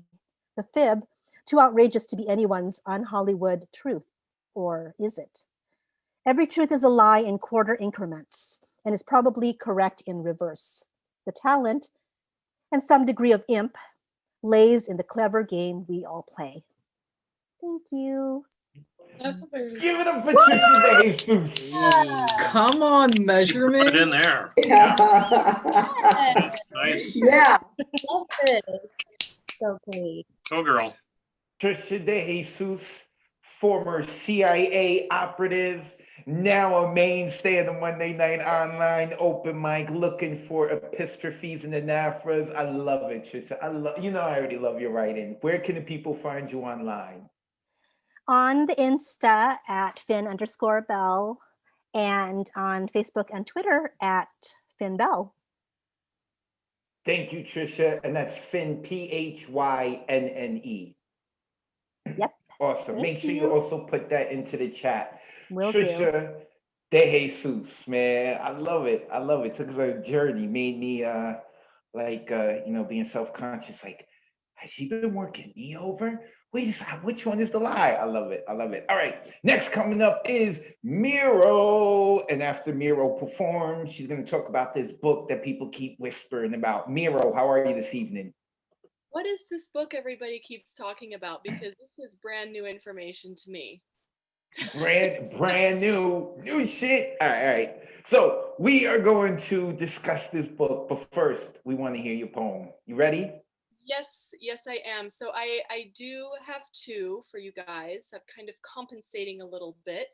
So the first one is super short, and it is on theme for tonight. And then the second one is going back to last week's theme for last time, because I didn't write last week, and I wanted to write that because, yes. Okay. So the first one, very short, it's called To Try. I live to try, to make mistakes, fall, get back up, go again. Every failure a lesson, sometimes learned twice to make sure I know, I get it. Go forward with the gift of experience obtained by living to try. It's poem number 1. And poem number 2 is inspired by the theme of last time, and I don't have a title for it. All right. I said goodbye to you at the bus stop where you'd get on the shuttle to the jet past customs through to the South African heat, where I join you later because I had to work and you didn't. Later, after 3 weeks of solitude, I desperately was looking forward to. I said goodbye to you casually, no tears, like going through the motions, misuse, exchange, but not meant. I said goodbye to you with half a heart, deflated, devoid of the excitement I once had for this trip. Meet you in Cape Town, a kiss on the edge of the world. I said goodbye to you, not realizing it would be the last time I saw you. Held your body against mine, though it was obvious we were dead in the water, we were deer running into the headlights, we were done. You flew off. I stayed behind to sort through the chaos in my mind, and in the quiet, I was forced to face the truth that the past several months had been a one-woman production, a ruse to fool everyone, to fool me into believing We were good, in love, going strong, though I've never been one to fake it. And when I realized that holding your hand was difficult to do, I felt uncomfortable because I knew I was perpetuating a lie and we were speeding towards nothing. I said goodbye to you at the bus stop on the outskirts of Oxford a year ago, not realizing it would be the last time I saw you, wondering how I was going to survive the South African heat, how I'd keep up the charade in the drought, happy like Diana, artificial smile and playful platitudes to keep the conversation going and make the audience believe. I said goodbye to you because my brain wasn't receiving enough oxygen, because I was tired, exhausted with the production and feeling half my size. I said goodbye to you long before that day, before I decided. I said goodbye to you because I had to. Thank you. Unmute yourselves. Give some love to Miro. Thank you so much for sharing your Oh, Yes, thank you. Oh, God. Beautiful. Feeding ourselves into nothing. It reminds me of how people describe New Yorkers, how we walk nowhere fast. That's New Yorkers. So I appreciated that line, Miro. Miro, where can the people find you online? And talk to us about this book. So my Instagram is Miro Reads Books, and I'll pop that in the chat. And yes, this mysterious book that everybody keeps mentioning, I think I finally remember now. So I am putting together a compilation of black and white photographs, drawings, essays, poems, honoring Mother Gaia, nature, the environment, talking about climate change. So we want your love, but we want your concern. We want your anger. We want your awe. We want your reverence. So you can take the theme and you can twist it, but it's got to be about nature and the earth and all of that. And we've extended the deadline because in honor of Thanksgiving and because we've been grateful, we're so grateful to everybody who has submitted so far. We want to just keep the love coming. So you've got 2 more weeks. December 13th is the new deadline. And speaking of New York, Advocate, everybody, got a little announcement. So I'm not going to be here on Monday because I'm going to be in my vehicle driving back to the Big Dirty Apple. So you're moving back here, or you're going to be here temporarily? What's the deal? So a couple of friends of mine have a house on Staten Island. Their roommate moved out and they were like, you have to come. And they basically like, you know, put a gun to my head, put a knife to my throat, put a rat in my mouth. And they were like, you're coming. So that's the deal. And yes, I've been to the New York Poets Cafe before. I didn't realize it until the first time I saw the banner when I signed up for the first time. So you cannot mute me. No muting, no muting. Miro, thank you. I look forward to seeing you in person, and make sure you put your information in the chat as well, okay? I certainly will. Thanks, you guys. Thanks for the love. Make sure you give Miro a follow. Like I said, connect with people. We're building community. They're doing things outside the cafe. Next coming up is a name I feel like I've seen before, but I don't think she's been on the open mic, and that is Caitlin Powers. And I don't know if maybe it's the lighting that she's in or if her hair is green, which is awesome, but trying to unmute Caitlin. Hi, Caitlin. How are you? Oh, you sound really distant. Can you hear me at all? You sound like you're at the other end of the room. Is there a way we can move a mic closer to you or something? We can see you perfectly. It's just the sound. No, it's kind of low. What? Yeah, I can't hear you. It sounds really low. Here, this is what I'm gonna do, Caitlin. You try to play with it to see if you have a mic or something. I'm gonna go to the next person, then I'm coming right back to you. Okay, so, oh, wait. Speak.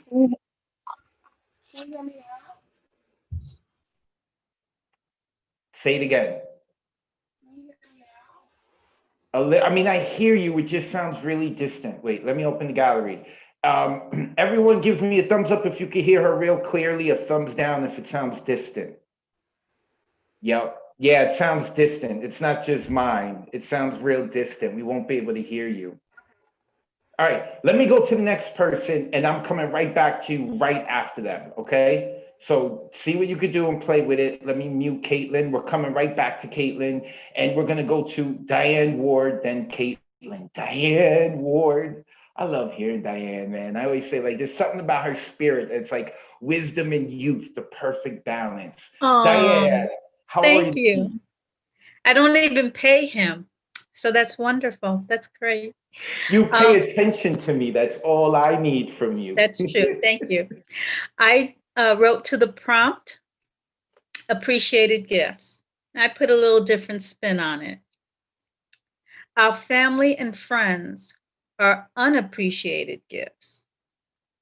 Those that keep us sane and prevent other unseen illnesses and loving care. Always check for our safekeeping. They are unappreciated gifts. Our health or any semblance thereof is an unappreciated gift until challenged. We overlook so many gifts. That's why I'm constantly humbled by those I take for granted and need to reply in kindness and understanding all of my gifts. I underappreciate and periodically take for granted my parents, aunts, uncles, cousins, beautiful siblings, men and women, my angelic husband, and our beautifully pensive son. I have been blessed with great men in my life, which my matriarchal dynasty prospers from agelessly. I have gifts I am discovering now as I speak to my poet family. I have gifts, and I attempt to give, because I selfishly and unabashedly want more. As you know me, without pressure, but with grace our genuine gifts are given and received. Forced gifting you can keep. So you're one less on my Kwanzaa list? Damn. Appreciate you all the same, since we've been gifting each other all year long. Thank you.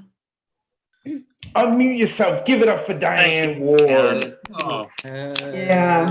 yeah. So nice. We appreciate you too. Yeah. Thank you. Love your poetry. I love it. I love it. Diane Ward can never go wrong with Diane Ward. There's only one bad thing I'm feeling self-conscious about now. You said your husband. Does he watch the New York open mic? Am I in trouble? Oh, he's right there. Oh, no. Oh, yeah. It's just joking. Hardy, hard. So, y'all got my back, right? Y'all got my back. If anything goes down, right? No worries. No I Monday can talk night online open. Catherine's not here. I can talk because Catherine's not here, so I feel kind of free. Okay. But that's all right. Diane, you can only see me here. Right here. On Monday night online open mic, as long as I don't piss off her husband too much or something. So, Diane, thank you so much. I love having you on. So appreciate it. Thank you. Thank you. That was Diane Ward. I don't know why, someone that awesome. I don't know why I thought, maybe she was single or something. Hopeful thinking. That's what it is. Hopeful thinking. All right, let's try Caitlin Powers again, especially since Caitlin's a new voice. I want to make sure we get a chance to hear Caitlin. And I want to ask if that's just the camera, if her hair is really green. If my hair is really green. Awesome. Can you hear me okay? Much better. Okay. Now, we can see you, but it's a little dark. I'm okay with that, and we're okay with that. But if you wanted a full light on, dark. Okay, no problem. I just want to let you know if you wanted a full light or not. But nonetheless, Caitlin, where are you located? I'm in Nyack, New York. Oh, upstate New York. Awesome. All right, cool. What you got for us? a song called The Witching Hour. Nice. All right, let me mute myself and you get into it.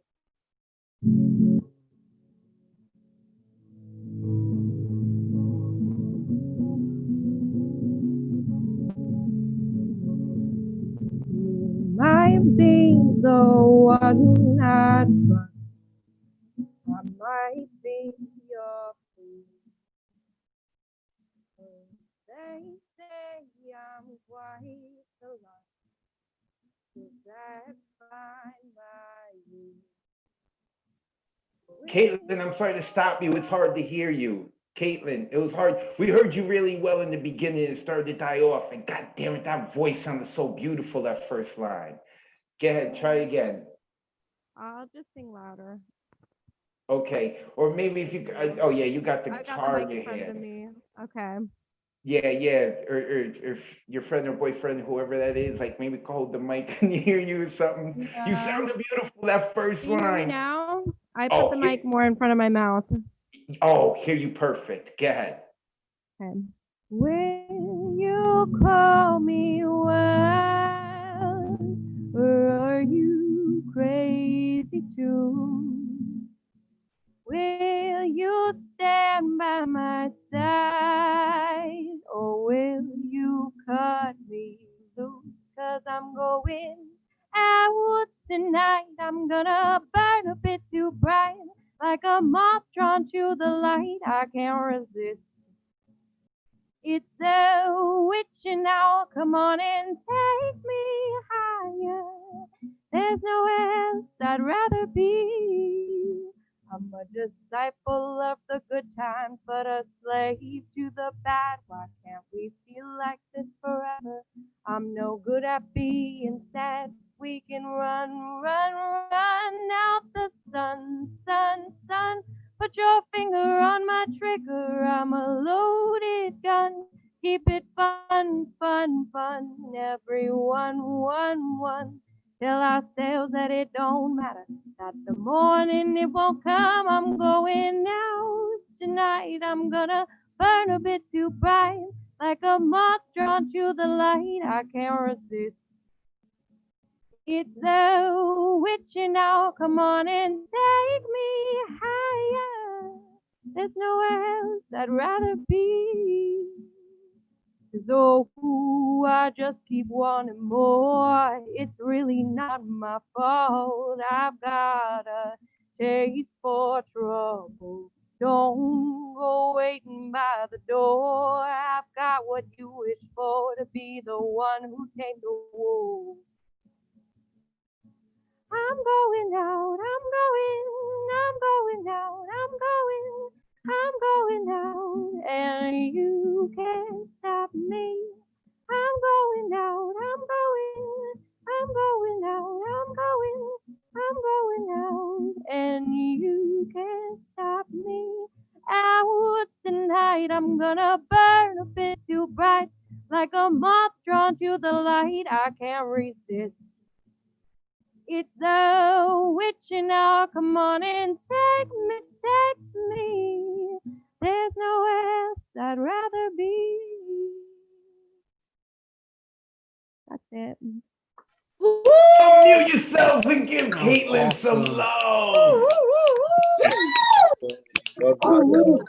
Beautiful voice, your musicality. I'm so excited. That was off the hook.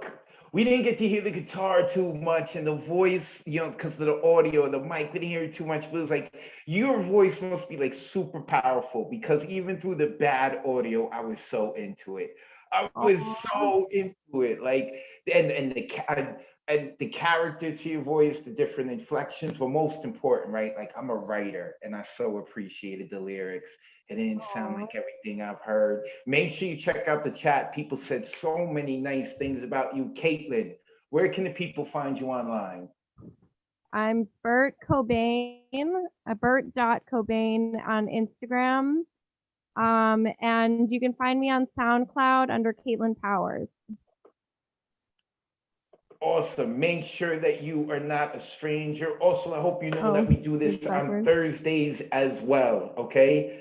So Thursday night at 9 p.m. if you want to sign up. It would be open on Wednesday. So Caitlin, thank you so much. Appreciate it.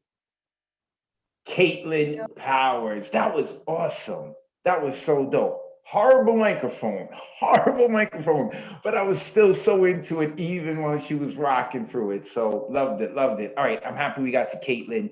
Next coming up is Sean Steinen.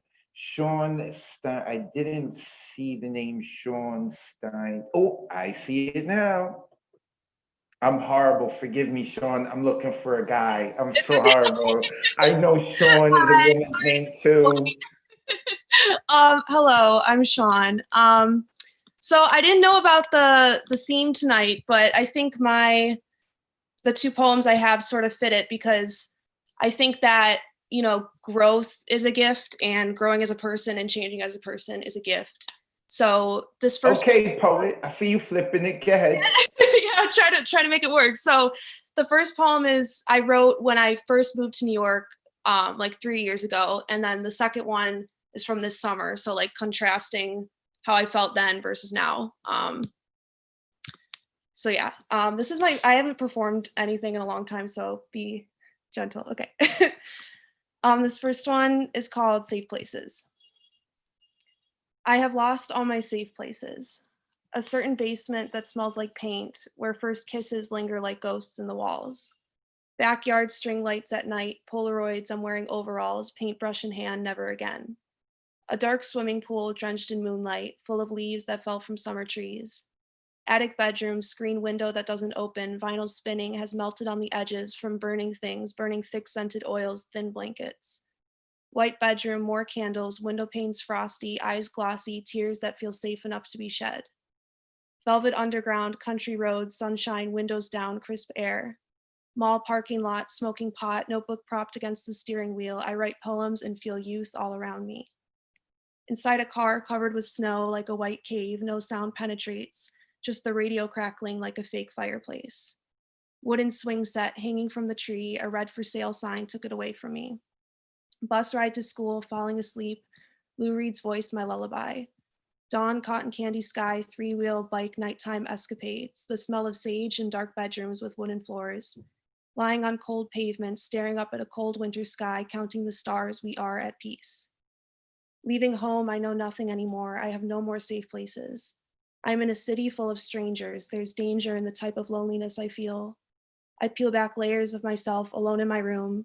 Soon I will be so small that I will fall through the cracks of the sidewalk that I sit on, crying for the first time in months. I am litter among cigarette butts and forgotten coffee cups. I don't cry enough anymore. The ocean inside me has dried up and left crusted salt in all my wounds. Soon I will lose all my tenderness. My soft edges will be sharpened like wolf's teeth. I bear them at the world that has forgotten me. I am losing myself to a city that I dreamed of at night, thinking it would be my safe place. And then the second one is Better Outlook. And it's called I'm Especially Proud to Be a Woman Tonight. I'm especially proud to be a woman tonight. I took the train and felt all right. The wet streets, yellow, green, red traffic lights shining down on me, a bright night sings hallelujah, hallelujah. Girls in high school carried knives like keychains, iridescent, golden plated, crescent moon engraved. Lethal weaponry turned Amazon Prime trendy, pulled out at parties to impress, flip switch pop that says, I'm a woman, don't fuck with me. Tarot cards and purple silk and heavenly white milk. The feminine, this nectar drips between my thighs. It's hard to despise it, the power I feel. From head to heel, I'm electric. Dopamine surges as the night converges in a West Village diner, lipstick on the rim, my mouth red as sin. I'm especially proud to be a woman tonight. My bones are sharp as blades. Cut through the craving and see the blood beneath. Drink it, vampire girl with pretty teeth. Eyeliner, fishnets, and burlesque dreams. Was blind to my beauty, but now I see. Thanks. Unmute yourself and give Sean some love. Very nice. A good Sean. Nice. All right. Woo. That was so That was fucking awesome. beautiful. Oh my Good god. job. Love it. Imagery. Yeah. Yeah. She went in quotables. I haven't done this in a while. I'm sorry, everyone. And greatness. Like, I loved it. Sean, where can the people find you online? You can find, I have an Instagram. It's called Sean from Salem. So Sean from Salem. Make sure Yeah. you type it in the chat as well. Make sure you check out Yes. the chat. People Thanks, said everyone. a lot of nice things about you. That is Sean, Caitlin Powers, and then Sean. 2 new voices tonight. Killing it, killing it. I love it. I hope they both return. Next up is a mainstay here at the Monday Night Online Open Mic, and it is Christina. But there she is. There she is. I didn't see her. Now I see her. Let me unmute her. I haven't seen her in a while. Christina, how have you been? Good. How are you? I'm good. I'm good. Haven't seen you in a while. I'm glad I was really happy to see you on the list. Are you on theme? We off theme? What we up to? We're off theme. Okay. And you always just tend to do your own thing. You're like, yeah, advocate. Your themes are cute, but I got my own stuff. So They're cute. They're adorable sometimes. No, so I'm off theme. But this is probably the first poem I've written in a couple of weeks. So I'm also okay with it not being on theme. So, okay. This is the love story that I keep rewriting and overthinking, hoping to find the North Star that will carry me off to somewhere else. That sounds like the best way to find the fairy tale, glitter, breadcrumbs to the palace where Disney will make the man the hero. But this is not that story. This is the love story where the girl with the fire in her belly and the spirit in her heart can shamelessly be herself. She will toss caution to the wind like a lit match, allowing herself to be absorbed in chaos confidently, hoping to not burn herself up or out. This is the love story where the girl sheds her resume. The skills she has from previous jobs won't serve her or help her go further. She's no longer interested in being a punching bag, proving her softness comes from being tough and tired. She's ready for her promotion. This is the love story where the girl realizes that it is okay to outgrow spaces, no matter how comforting they used to be, no longer needing to read between the silence or allowing compromise to compromise her. She doesn't want to be a pretty rose reaching for the light through the window. She wants to be a tree in the forest, having the sky's limit to branch out. This is the love story where the girl not only says what she means, but she means it wholeheartedly. She knows that boundaries are uncomfortable, not only for herself, but for everyone around her who is so shocked that she is finally standing her ground, because it seems rude and ugly, but it's only because they're taking it personally. This is the love story where the girl looks at herself in the mirror and says that you have to love the ugly parts of me, that I struggle to love myself every day, because if you don't, I don't know how else I can expect anyone else to. Because loving me will be the hardest task that you will never get to finish, but I promise that that is the only love story worth writing. Unmute yourselves. Give some love to Christina. Yeah. All right. All right. Oh, serving it. Shut it. Serving it. She's serving it. The people like you, Christina. They like you. All right. All these people who like you, where can they go find you? My Instagram is Run Sweat Eat Repeat. That's also my website. It's www.runsweateatrepeat.com. I'm also on Facebook. Same handle. Awesome. Run, eat. Wait. Run, sweat, eat, repeat. Yeah. I'm sorry, I'm dyslexic. Okay. Run, sweat, eat, repeat. Make sure you go check her out on Instagram and the website. Really motivating too. Make sure that you go check her out. And she's got an awesome backstory, I feel, but she doesn't talk about it too much. But you need to check out Run, Sweat, Eat, Repeat. Next up is Andy Markert. Where is he? I just saw him before. There he is. He's waving to me. Andy signed up last week, and at the last second, he was like, "Yeah, I gotta get off at this exit." What happened, Andy? We missed you. Yeah, I had to hop off of that exit and deal with work drama. You know, living the life. Okay, I hear you. All right, man, you ready to get into it? Yeah.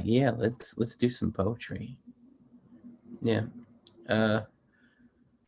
So really quick, sometimes my dad likes to jump on and watch these when he knows I'm performing on the repeat of the YouTube. So hi, Dad, I see you.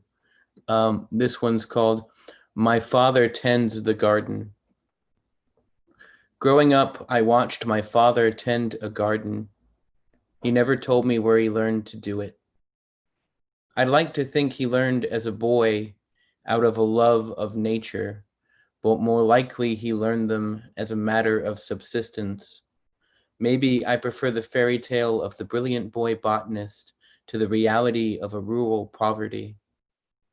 My father tends a garden now, carefully selecting seed, raising fences to keep away the animals from a bounty he nurtured into existence with his hands, cultivated in patience and time. My father is not a patient man. I never learned his tricks. I do not have his skills. Perhaps I never grew in the right way, a way that could be trained and trellised. My life grows too much like weeds, wild and chaotic, one chapter plucked up from the roots, one at a time, only to spring rebirth elsewhere in the soil, forever cursed to be the sapling and never the tree. My father tends a garden now, with spring, summer, fall, and winter vegetables. He feeds his family through the seasons, a silent act of love and protection, observing each season his own tiny way of providing, his own tiny monument of control. There are always weeds in the garden, a living testament to his son he can never quite uproot. Thank you. Wow. Unmute yourselves. Give Andy. some Hi, love to Dad. Hi, Andy. Dad. Hi, Dad. That was amazing. Hey, That was Dad. amazing. We love you, Dad. Great piece. You got a Great great piece. That was son. amazing. That was dope. He's a We great love writer. your son. Hi, Dad. That was an awesome poem, man. Awesome poem. Loved it. Loved it. Andy, you should be able to unmute yourself. There we go. Andy, All where right. can the people find you online? You can find me at Andy Meerkat with 2 T's, which is right by my name, right there. Yeah, I'll throw that up in the chat. Awesome. Thank you, Andy. Andy Markert, make sure that you go give him a follow. What's up, Mr. Markert? Your son is awesome and fantastic. And thank you for watching the shows afterwards. You know, you can join us live anytime you want. I would not be opposed to giving you some time to tell us some like baby stories about Andy, you know, when he was a baby, embarrassed and stuff like that, because we family over here. That story's for the family. All right. Next up, we are going into was once called the skip verse, is now the word verse, I think we're calling it. We're going with Paul Skiff, the OG here at the New Eureka Poets Cafe. Paul, how are you this evening? Yeah, I'm doing okay. What about yourself? I'm good. I'm good. I'm trying to get used to you being in a different universe, but I'm good. I'm making the adjustment myself. I hope my connection continues because it cut out a few minutes ago. But, you know, it's technology. You don't know if the rocket's going to blast off or not. Yeah, yeah. Well, we see you well, and we hear you well. So you ready to get into it? Yeah, let's go. Go ahead. Sort of tangentially on theme. In the shadow of the dust cloud. So you gave me a Paris made from your senses, wrapped in vitality of your voice, forming the city from its own air, a bow tied on the real, an act of human reparation. Sometimes I prefer the more than real, the undiluted specificity of each filmy hair on the back of your neck, I, being brimmed full with your scent, invisible texture of your lip, almost discerning movement of air along tightening whorl of your ear lulled by dulcet tone of your voice. I live you in proximity that renews my own senses with some wild generosity, which is the coursing of your continuous arrival. My bones feel like a carillon full of the wind. I am not happening. This is creating me. The cataclysm of horror is now moved off into time's reparative antidote and enduring. I feel my stance more firmly planted, my ears slip back within clear abilities they had before. The tumult recedes. The 2 weeks of ash and smoke has blown far across the city, far out to sea. I am still inhabiting the precincts that are my own original being. An appalling sadness squelches this city. There is an immeasurable strength upholding the emotion. Why does a person stroll out to stand underneath rain and listen for its cessation? Why accept a futile task? No ability humans have proven, no ability humans have proven capable of ends. Not misery, not will, not the seeking of similarity where harmony may sound between us. When we turn our purpose towards finding joy in one another, life outfolds with the increase of its sanctuary.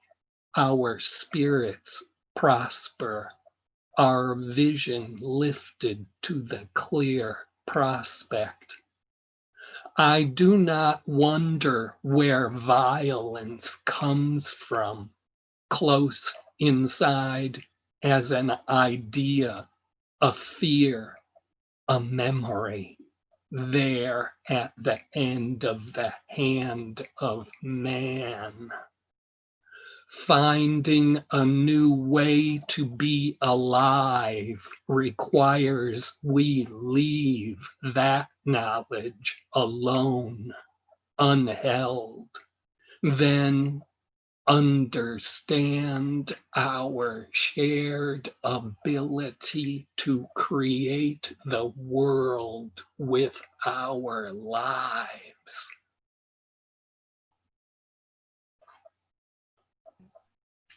Unmute yourselves and give it up for Paul. Skiff today. There's something happening. Always beyond.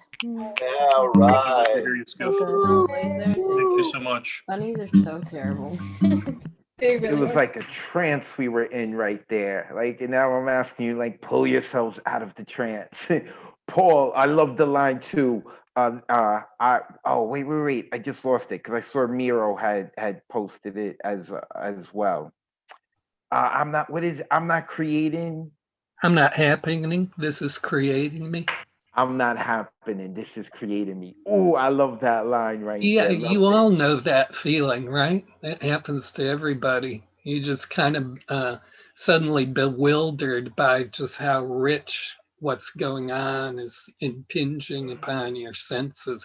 As you know, you get that. If you're a poet, you're just like a live wire. Everybody here knows that. You got to be careful as a poet, especially if you live in a place like the middle of a crazyopolis. All you have to do is step out on the corner and there's like 50 poems coming at you. So it's kind of that deal, be prepared. if you're a poet, be prepared because your poems are going to come and get you. Yeah, yes. Paul, where can we find you online? It's just paulskiff.com.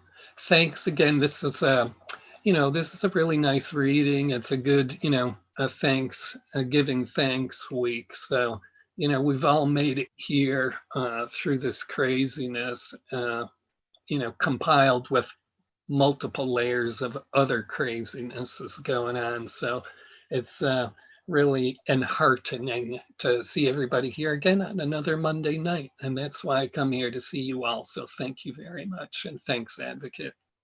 Thank you, Paul. Paul Skiff, a New Yo OG. Make sure you go check him out, paulskiff.com.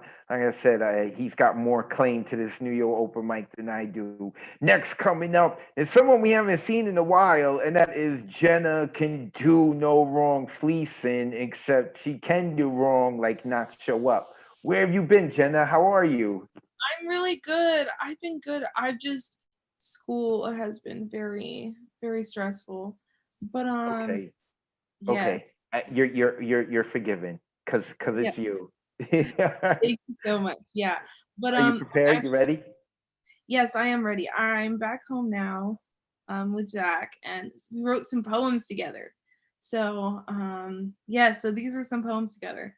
We wrote this morning, and you can probably tell why. It's called Red. Red, the color of love and blood, and the Soviets, and the Red Chinese, and strawberries. So that's my first poem. And then this is the second poem that we wrote together. And this poem is called Thoughts for the Girl Whose Political Post on Facebook I Love to Hate Read with My Friends. 1. It disturbs me that your ill thought out political opinions are degrading discourse and leading to the siloification of dialogue on vital societal issues. 2. On second thought, keep crazy and carry on. Your feed makes the rest of 2020 almost seem stable. 3. Not every NPR article needs your commentary. 4.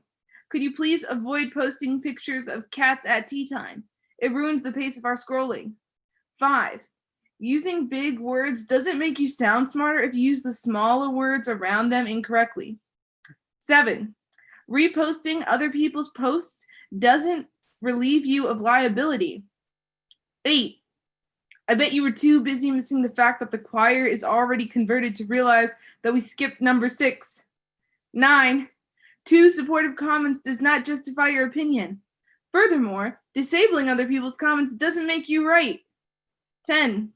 I tried looking for a thumbs down. Apparently, there isn't one. That's my poem. That's our poem.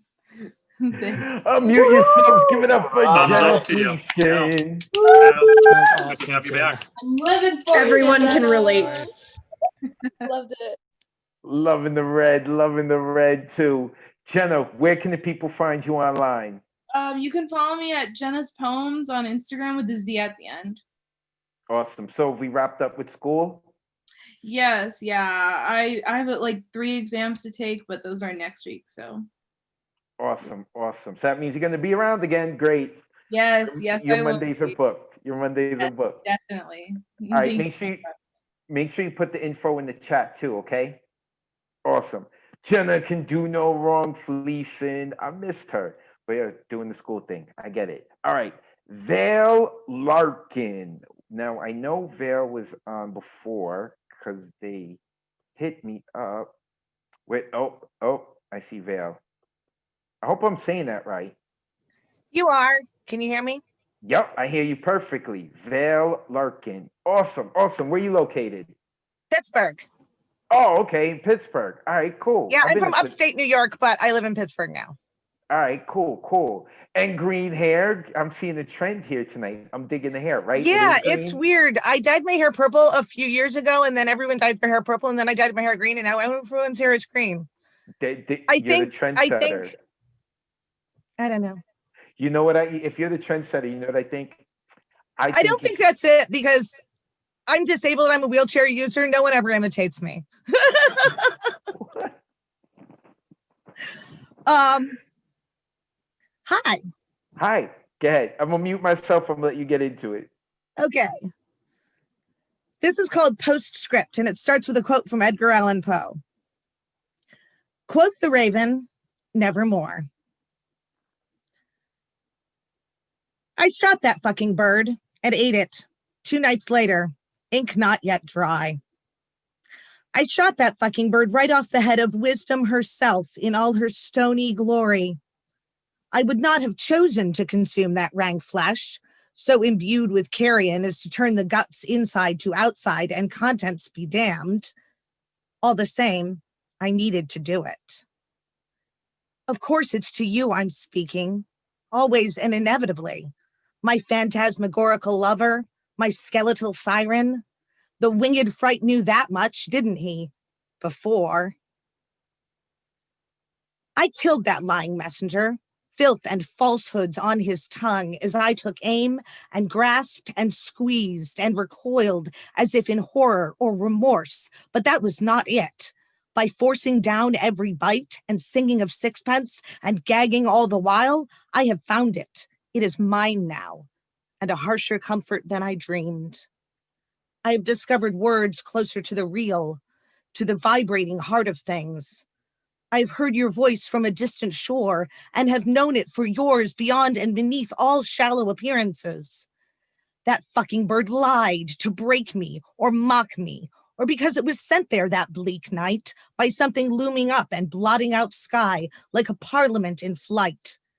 I now know such things exist, but their messengers are frail stuff for all their terrors. I shot that fucking bird and watched it tumble into the very shadow it cast. You are always with me. Entropy is a myth. We are all together, poets, liars, and lost loves, shifting our surfaces from form to form, as my love is the earth, as I will become air and water and the stone bones of the land given enough time, as I am now something of the liar, as the raven is myself. Unmute yourself. Oh my God. Come the fuck It's the on. Raven. Ooh, love that ending. Yeah. Yes. Very nice. Vale Larkin. Hold on, Vale. Hold on. Unmute yourself 4 more time. You should be able to unmute yourself. Can you? Let me try 1 more time. There we go. Yeah, Cool. I'm Vale.Larkin.Writes on Facebook and Vale Larkin, all one word, on Instagram.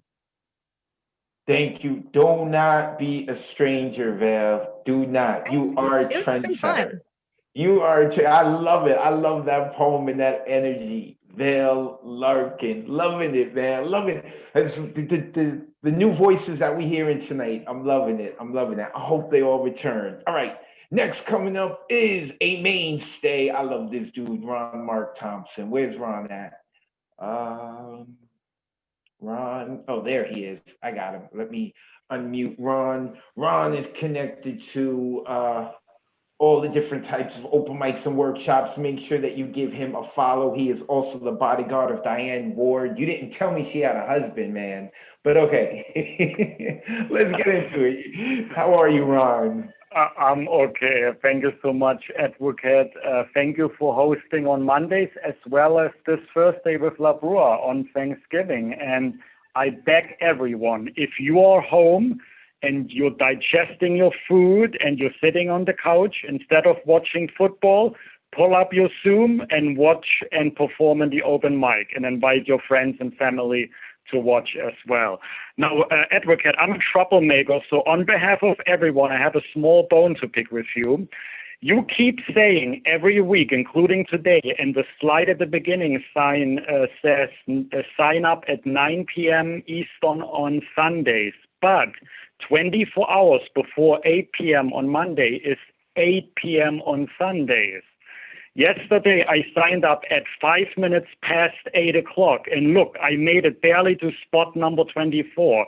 If I had signed up at 9 p.m., I probably would have been at spot 173. So it's 8 p.m. Is that correct? On Sundays?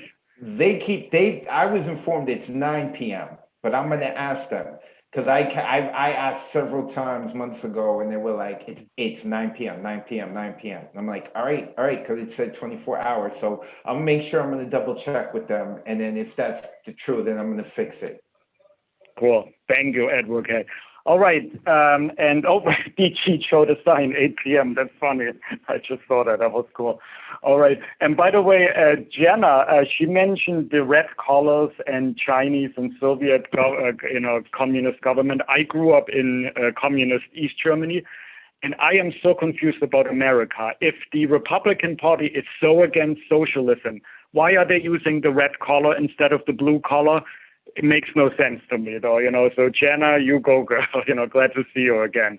All right, I wrote to the theme. These are my appreciated gifts. The year 2020 saw the rise of many essential workers, many who have been essential all along. Teachers, nurses, bus drivers, delivery staff, truck drivers, food pantry workers, and many others. I would like to add more to that list. There are many more essential workers and institutions, such as this very cafe here and our amazing 2 MCs, as well as my fellow poets and performers and singers. You are all my newfound friends. Mondays and Thursdays, without your hosting, without your poetry, without your performances, I would have had lots of mental breakdowns this year. I would have not been in the clear. It was a close call. I'm glad I met you all. I listened to you. I got entertainment, encouragement, beautiful lessons, wonderful inspirations, reasons to keep marching on. So yes, you are my gift, not just this season, but the gifts that kept giving all year long and will continue to do so for the next months. I appreciate every one of you. Please keep writing, keep reading, keep performing, keep singing, keep inspiring, keep motivating. Never cease giving your gift. Please continue to lift those of us who were adrift. I appreciate all of you. You were the ones who got me through. I am forever in your debt and will never forget your virtual touch. Yes, thank you all very, very much. Give some love to Ron Mark Thompson. So good, Ron. That was so good. Thank you. You made me like cry, man. Ron Mark Thompson, such a sweetheart, such a sweetheart. Let me unmute him so that we can find out where we can find him online. Ron, let the good people know where they can find you. Thank you. And I truly mean it. That's what I wrote and read. These are my true feelings. You have no idea how essential we are and the inspiration that you give me and others to just live on, and do every day. So I appreciate it. So you can personally follow me at Ron Mark Thompson, Facebook, Instagram, Twitter. My organization, Bronx Art and Fun Hub, BXAFH. I don't have programs this week. I'm taking a Thanksgiving week break, but there are other writing workshops I'm going to recommend. And just a reminder, Thursday, if I look out of the window and I see you wandering around spreading the virus instead of being home, I'm going to send the revenge of the turkey bird after you. So please show up on Thursday if you can make it. Thank you, Advocate. I'll see you Thursday. Thank you, Ron Mark Thompson. Make sure you give that dude a follow. Also, I'm going to follow up on the sign up because every time I've asked, I've been told 9 p.m. And I'm like, all right, cool. So, but I am going to check up on that. Next up, I don't see Artisan. I don't think she came today. Nope, Artisan is not here, which means that we are now going to get into the waiting list. So real quick, I like to shout out to people who have checked in who aren't on the open mic. I see Bill Katz. Bill Katz goes and rocks out on Thursday nights. I love this dude. Shout out to him. I see him. Shout out to Hector, who apexed AF. I love the energy this dude is giving in the chat. Hopefully next week he gets to sign up. Shout out to Thomas Connor, who I haven't heard in a while, man. This dude is a dope poet. Shout out to Luciana out in Brazil, right? Not Argentina, out in Brazil. I know I got that wrong last time. My apologies about that. Mr. Speaker, I think he's on the waiting list. We may be able to get to him. Poetic Q out in Japan, shout out to him. I see Nightcrawler out there, shout out. Paul Conqueso, who is on our waiting list, we may be able to get to him. So with that being said, let me get to the waiting list. So first I have on the waiting list is Zachary White. There he is. Let me unmute. Hi. Hey, Zachary, long time no see. Very long time no see. Not just a few minutes ago. How are you? I'm well. How are you? I'm good, man. You ready to get into your stuff? Yeah. Can you hear me all right? Yep, we hear you perfectly. Okay, excellent. I'm gonna read a poem. Actually, the first poem I ever read at the NUYO, and the first poem Jen ever heard me read. So here it is. When I was in second grade, my teacher went around the class and asked us, "What do you want to be when you grow up, and why?" Susan replied, "I want to be a firefighter so I can save lives." Billy vowed, "I want to be a teacher so I can help kids just like you, Mrs. Davis." Then it was my turn, and I said, "I want to be a rock because rocks don't give a fuck." Ever try insulting a rock? Nothing happens. Ever try kicking a rock? Nothing happens. Ever try telling a rock that sometimes you shave your pubic hair into the shape of Jimmy Carter's face? Nothing happens. If I were a rock, when it comes to romance, I wouldn't be so timid. In fact, I'd be a little bolder. I'd have a cool relative like those Easter Island heads. I'd hit on other rock puns like, "Bet you can't skip this." And "I ain't Flint, but the two of us rubbing will make sparks fly." And some rocks have layers, but I'm all bedrock. My favorite actor would be The Rock. My favorite candy would be Pop Rock. My favorite music genre would be jazz, because rocks are sophisticated. There's no discrimination among rocks. Rocks are just rocks. A black rock is just a rock. A straight rock is just a rock. An Amish rock is not a thing, but if it were, it'd have a cool hat and stylish beard, and that'd be cool. Rocks have the best sex life, but rocks don't have sex, you say. Oh, my beautiful, innocent children. Rocks have sex always. Hard rocks, that's a full body rock erection. Erupting volcanoes, that's a rock orgasm. Piles of rocks, that's a rock orgy. Then Mrs. Davis said, "Okay, thanks for sharing, Zach. What about you, Samantha?" Thank you.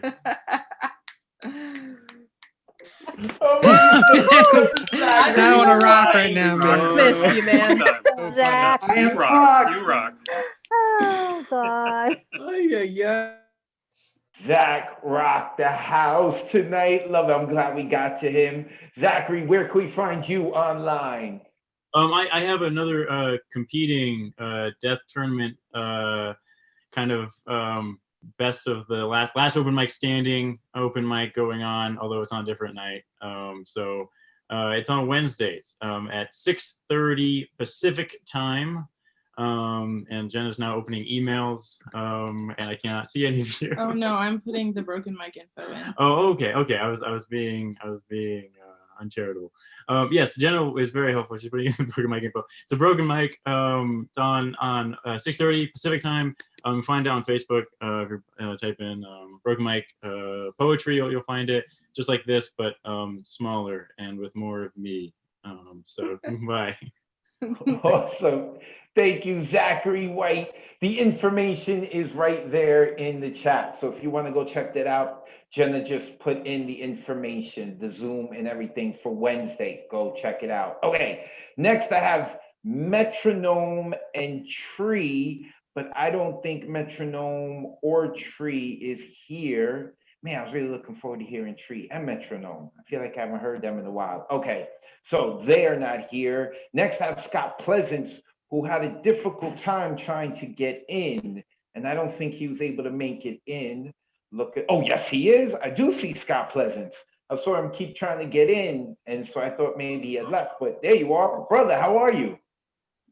Hey, I'm here, man, and I'm doing good. I'm doing good. How are you, man? Good, good, good. I'm glad I was able to get you on and that you were able to get on. So you ready to get into it?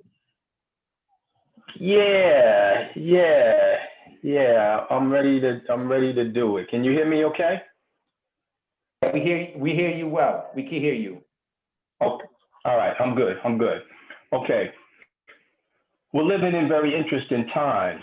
The world is in peril, and as people, it feels as though we are at a crossroad, holding on to the edge, but determined to let go.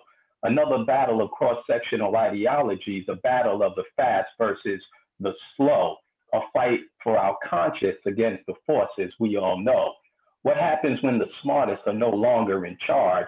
We definitely know that question no longer has to be asked, as the boat appears to be taken in water and it's sinking rather fast. Well, hold on a minute, as it seems that I may have digressed. This poem is not about today's worldly challenges. I wanted to write something thought provoking as a means to uplift. I promised myself that I'm staying on theme. The topic is an appreciated gift. Now, walk with me down a path that I often travel alone. It's a place where tickets can't be bought, somewhere that tours are never sold. Side by side, please accept this and remember what I said. This can't be brought. I invite you all for a gentle stroll along my sidewalk of thought. Now, I received a unique package just the other day. It was marked special delivery and presented on a silver platter, a gold plate, and a platinum tray. It was large enough to make it through the front door, yet small enough to fit in the palm of my hand, heavy enough to have substantial meaning, yet light enough to wonder how much its value would command. As I began to unwrap, I pulled and tore the paper, threw it onto the floor, peeled open the cardboard and tossed it towards the door. The flaps were open rather hastily as I couldn't wait to look inside, my desire to see what was being offered as my heart raced like an anxious child. Now my eyes peered over the edge as I began to suddenly see the package that was presented and was given just for me. Laying rather nicely on the bottom of this box was not a new shirt, a robe, or a pair of new socks. Actually, perfectly aligned within the four corners were several small calendars and small clocks. There laid a silver pocket watch similar to that of my grandfather, a plastic wristwatch like the one I had given to my child, a replica grandfather's clock, just like the one at my parents' house. For just a moment, I would wonder of the significance of these gifts. Like a star within the midnight sky, it's called a perfect fit.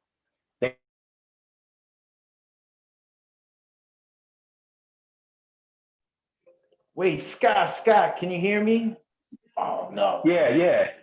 All right, the You last lost thing me, man? we lost you. We talked about I'm in the sky, perfect fit. That line. Okay. That's the last line we All heard. right. Hold on a second, man. Can you hear me now? Yeah, we can hear you. You're good. Can you still hear me? Yeah. Okay. All right. So for just a moment, I would wonder the significance of these gifts. Like a star within the midnight sky, it's called a perfect fit. They reminded me of those most meaningful in my life, those that helped me overcome many struggles and strife. So as I continue to gather my thoughts, caressed in a catalog of good fortune, seasoned in an abundance of sunshine, I realize the true meaning of this appreciated gift. It's unequivocally the unpromised offering of time. Peace. Love it. Give some energy to Very nice, Scott Scott. Pleasant. Yeah, it's good to hear you. Yeah, very nice. That's very, very good. Awesome. Yep. Thank you. Yeah. Mr. Scott Pleasance, I love that ending. I always tell people I got no problem wasting your money, but I won't waste your time. Scott, where can people find you online? All right, I'm at Poet33 on Instagram, and I'll put it in the chat. Appreciate it, man. Thank you, Scott Pleasance. Love that dude, man, out in Jersey. All right, Unmesh Mohitgar is next, but I don't see. Oh, yes, I do see him there. Every time I always do that. Every time he's on the waiting list, I'm just like, I don't see him. Then move on. No, he's here. Unmesh, how are you this evening? I am fine. How are you, Advocate? I'm sorry. How are you this morning? Because I know in India it's the morning. Yeah, Right I am good. I am good, and thanks God I got an opportunity. I was thinking I am not going to get an opportunity today, but never say never. Yes, I won't take much time so that others can also get chance. Okay. I'll just this is a short one. Okay, not very short. Okay. Like an eagle waiting for the prey, like a criminal waiting for mercy, like a devotee waiting in the temple queue. I was waiting to see love in your eyes. They say love conquers all, only after hate has destroyed it all. Crops died without rain. Now, what is the use of rain? Just because someone is waiting, don't make them wait forever. They might be gone forever. Mothers waiting for their lost sons, kids waiting for their parents to come, saints waiting for nirvana. The wait never ending, torture and suffering, love or hate, it's just your fate. Just help yourself and kill the blistering weight. Just help yourself and kill the blistering weight. Thank you. Unmute yourself. Give some love to Unmesh. We wait for you every Loved week. it. Ash. That was very nice. Thank you. That hit different. Unmesh, thank you for getting up early to be with us. I love having you on. Let me unmute you. Let the people know where they can find you online. Hey friends, you can find me Unmesh Mohitkar at Instagram and Mohitkar Unmesh at Twitter. Thanks a lot to Advocate for giving me this opportunity. Thanks everyone, you have been great. Thank you very much. Thank you. Make sure you put that information into the chat, Unmesh Mohitkar. Next coming up is Mr. Speaker, and he is on TV. The speaker is on TV, and he's in San Francisco. How are you, sir? I'm good. I'm good. I'm glad I got you. All right, go ahead, get into it. Lover's prayer. God, please bless and protect my heart. Watch over them when we're together or apart. Guide, protect, and lead us through all of the things that we need to do. Heavenly Father, please bless all my family and my poetic friends. And if it be thy will, forgive us of all of our sins. Bless those who are in harm's way. Please continue to bless those who from you have strayed. Bless my enemies, the ones I know and the ones I know not. Let them know that love is, I didn't come here to fight, love is all I brought. Remove any hate from my heart and anything not pleasing to you. Order my steps and thanks for always seeing me through. Bless those children standing in the need of prayer. Bless the elderly so they know someone actually does care. Bless those who do not know you and those who feel out of place. Keep them all covered by your amazing grace, your unmeasurable love, and your unbeatable protection. Help us understand love sometimes comes in the form of correction. Thank you for blessing me with all of my worldly possessions, and please forgive me of any transgressions. Now that I lay my head down for rest, I pray with my heart will be blessed. If this is my last night on earth to see, please let me wake up in heaven with thee. In peace. Give some energy. Thank you for the prayer. Mr. Speaker. Bangers. The speaker does it again. Dope. What? Another trance. I loved it. And he's got the voice and the persona and the energy and it carries even through the interwebs. I love it, Mr. Speaker. Where can the people find you online? Well, zooming right here with you on Mondays. I'm on Thursdays, and I'm somewhere on the internet somewhere. Just look for Mr. Speaker. You'll find me. Thank you, sir. Mr. Speaker. He also rocked out at the erotic open mic. Love having y'all on and different stuff. Folks, can't talk about it. Yeah, it was so hot that actually the recorded Facebook video was taken down. Can't talk about it. It sucks. All right. Next, coming up, Nightcrawler. I saw Nightcrawler. Where is he? Or did he just log off? Wait, I swore there he goes. Okay. Nightcrawler, Yep. Now I hear you. How are you, brother? Man, chilling, man. Just living a life, trying to find a PS5, you know. in these Duval streets. All right, man, get into it, brother. Let me do this. I'm off topic. I apologize. Somebody boo me. I recently lost a friend of mine. Really, he played a real great role in the poetry scene down here in Jacksonville. And it's like sometimes when that type of stuff happens, you wish, and I know it sounds childish, but you wish you could do something about it, but you really can't. I mean, all you can say is, you know, I'm sorry for your loss to his family, but you can't bring anybody back, you know? And so this is what this poem about. It's called Defeat. It's just like when the odds, there's nothing you can do. See, my enemies, they cannot die. I've calculated wrong. They seem to have no weaknesses. Where could I have gone wrong? I am surrounded by them all. And the moral of this song is, how can I help my friends with theirs if I can't fight my own? The arrows let sail across the sky, they fall upon my troops. My noble warriors listen clear, I think that we may lose, but let us give it all we've got. Reinforcements are coming from the north, my brothers scattered against four corners. I contemplate my thoughts. Blood trickles down my spine. I think my body has caught an arrow that pierces through the marrow, but I will not decline. I will cut them down and leave the beast to feast on what's left behind. The demons appear from beyond the mountain. My soldiers are scared, and while they tremble, the enemies seem to increase in strength, morale, and in vigil. We're unable to hold them off for long. Enough bursts of flaming arrows, and I fear we may be gone.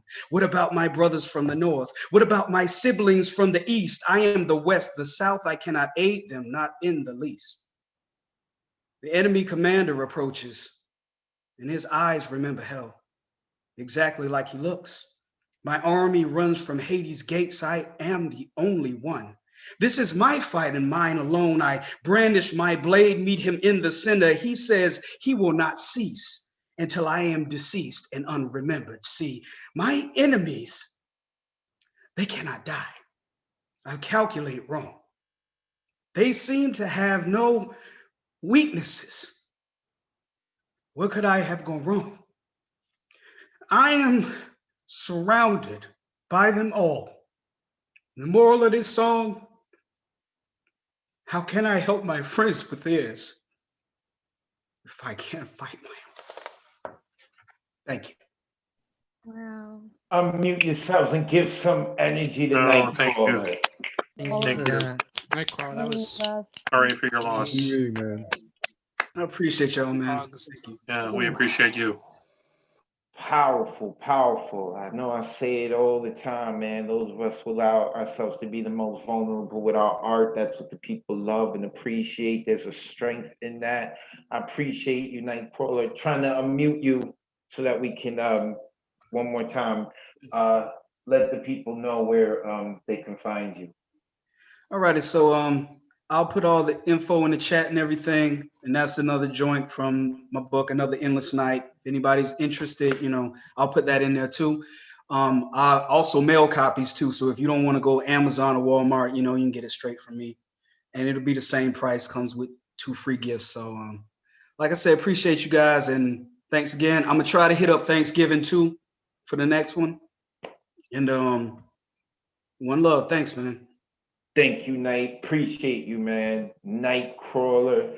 Love it, man. We hate to see people sad, but like I love to see people have that strength to be vulnerable, you know, because everything in your body and spirit is about like a defense mechanism. To be vulnerable, you got to break through that. I appreciate that. All right, I got time for one more poet. I actually don't have time for one more poet, but I'm gonna make it time. And we're gonna go with Paul con queso. I'm glad we got to a bunch of people on the waiting list. Sorry for those of you that we couldn't get to on the waiting list. Paul, how are you this evening? I'm chilling, brother. It's been a minute since I've been on a Monday, so I'm really just glad to be back with fam. The schedule has parted and allowed me to make it to a Monday. That's what's up, man. That's what's up. So, headliner con queso, you ready to rock out? Yeah, I'm gonna try and live up to the name. All right. So I hosted a Christian open mic for one of my students. A few of my students who asked me to this past Thursday. So that's actually why I wasn't on Thursday's open mic. But I penned this piece for that, and I wanted to share it with y'all. This is called "I Know."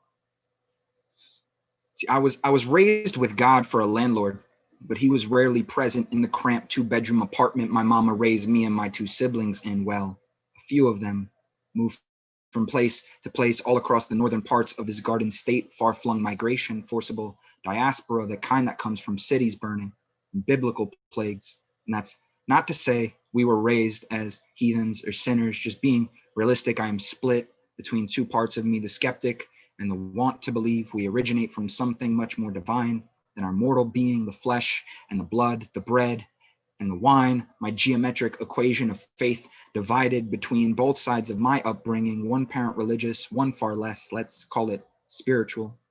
A line fragmenting but equal in influence, like dividing a child's psyche into some kind of trinity, a holy agreement splintering the Father, the Son, no spirit to hold me holy as the hands of Christ while nailed to the cross, but I could not gather water in palms perforated by stakes, and the consequence of simple-minded mortality. You'd think my parents would have had some idea, would know with a capital K, the jarring effect their separation could have on 3 kids, an unholy trinity of differing beliefs, their union fracturing. When I was 3, divorce came to be a way of leaving, fleeing, believing there was some brighter day on the horizon, both for them and for me.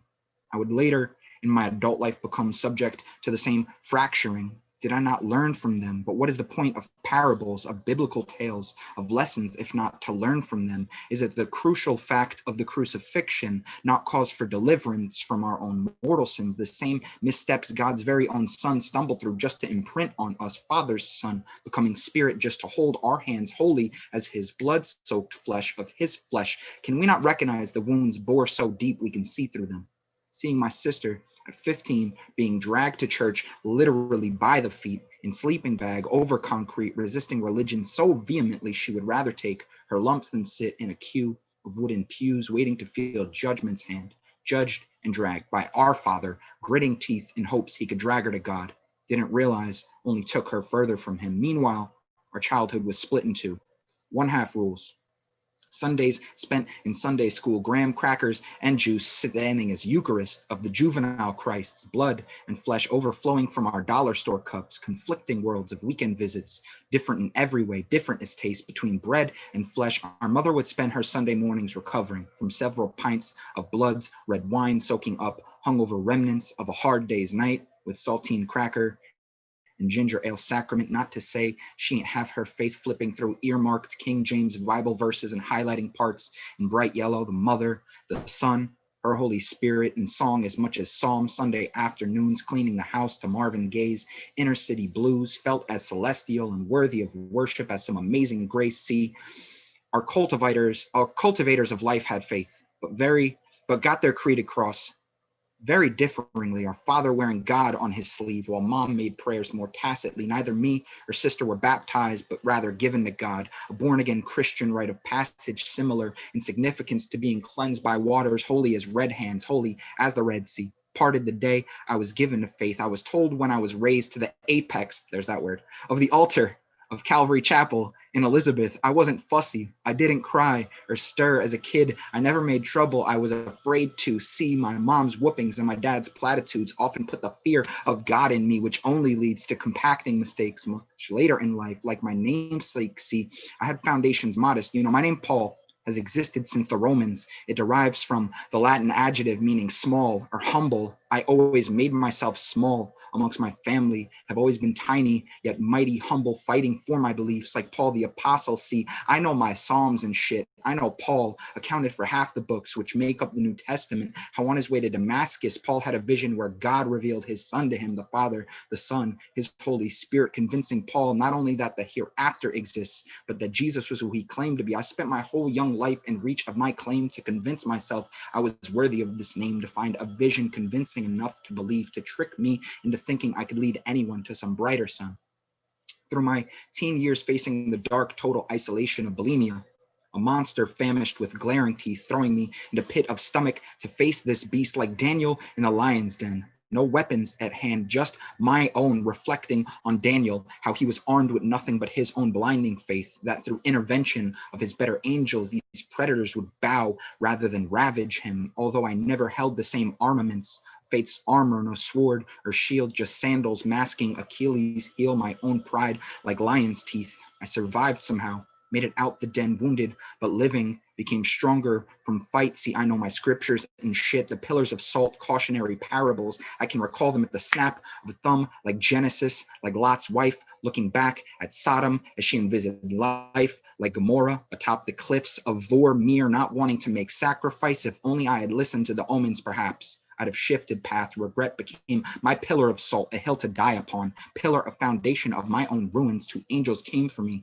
but I didn't heed prophecies of catastrophe, of back-breaking disaster. See, their grip tried to overtake that of my demons, compelling me to flee away from the wreckage. And while Watt's life undoing came as she turned her back, I was lucky enough to put the grip of addiction and self-abuse in my rear view. See, we must compartmentalize if we seek to live holy, and I don't intend to spend my entire life as a salty pile of regret, as a condiment, a city of ash, heap, and regret, which I almost became when mother died, looking down, one set of two footprints left in the sand, not realizing it was her Holy Spirit carrying me far away from the ocean of grief, my tongue caught in this need to express that inarticulable pain, the agony of remembering a time we didn't speak of people in past tense, but anamnesis carries us like a wave, like saltwater's buoyancy, floating our bodies farther than any measure of looking back ever could, never looking back, like when my marriage ended, a godsend really. See, the two of us were speaking opposite tongues, much longer than either of us had realized, babbling bickerings until a tower of Babel came crashing down upon us, and this cramped attic apartment could not support the weight. No pillars, no foundation or strength of faith could save us from the drowning death. Arguments in two dialects led to divorce and an amicable moving forth into brighter shores where we could breathe separately. See, I know my Psalms and shit, despite the fact I am not, quote, religious or pious, shining example, rather an example of being a spiritual being, healing through his own parables, becoming radiant beam of energy through faith and belief, a lot like Mom. I worship in my own small ways, playlists saved, sips of sangria on Sunday afternoons, a house of worship built from the pillars of my splintered past, never looking back to the pile of ashes spilled. There is no use crying over salt-filled seas of grief already parted with dead parts of me. We all find relief when we see any day, any place, any piece of our former broken pillars can become palaces of worship, our bodies stained glass temples housing salvation when we close our eyes and accept that Eucharist, accept the fact we were all created in the image of the divine. Realize we are far closer to God on the days we feel smallest, knowing those trials, doubt, being tested, and coming out saved are the moments we are most worthy of praise. Unmute yourselves and give it up for Paul con queso. Yes, Paul. Goodness. Yo, I'm about to cry. For real, same. Oh, Lord. Me too. Paul con queso. Let me unmute him real quick. Paul, where can the people find you online? Y'all can find me at Paul con queso on IG and Venmo. And y'all can please send your stuff to loveletters2Gaia at gmail.com, because that's something I'm working on too. And we want to see that come to fruition, because that's everybody's mama that we want to give some love to. Awesome. Paul con queso. Make sure you give that man a follow. Next week, make sure you check to sign up at 8 p.m. I've been told 9, but a reminder to everyone who's watching right now, check at 8 p.m. to see if you can sign up at that time. Also, I hope that you join us on Thanksgiving. I'm looking forward to hanging out with La Bruja and everyone on Thursday and hear about all your crazy families and the new stories. So, with that being said, good night, sweet poet. Thank you for sharing what you've written. Good night, sweet poet. Thank you for taking the time to listen. Good night, sweet poet. May your dreams be as imaginative as tonight's poems. Good night, sweet poet. Thank you for inviting us into your homes. This has been the Monday Night Online Open Mic presented by the New Eurekan Poets Cafe. Make sure you go check them out on Instagram, Twitter, and Facebook. I have been your host for the evening. My name is Advocate of Words, and it has been such a pleasure hanging out with y'all. I will see you on Thursday. So that means from now until Thursday, none of y'all get into trouble because I want to see you on Thursday.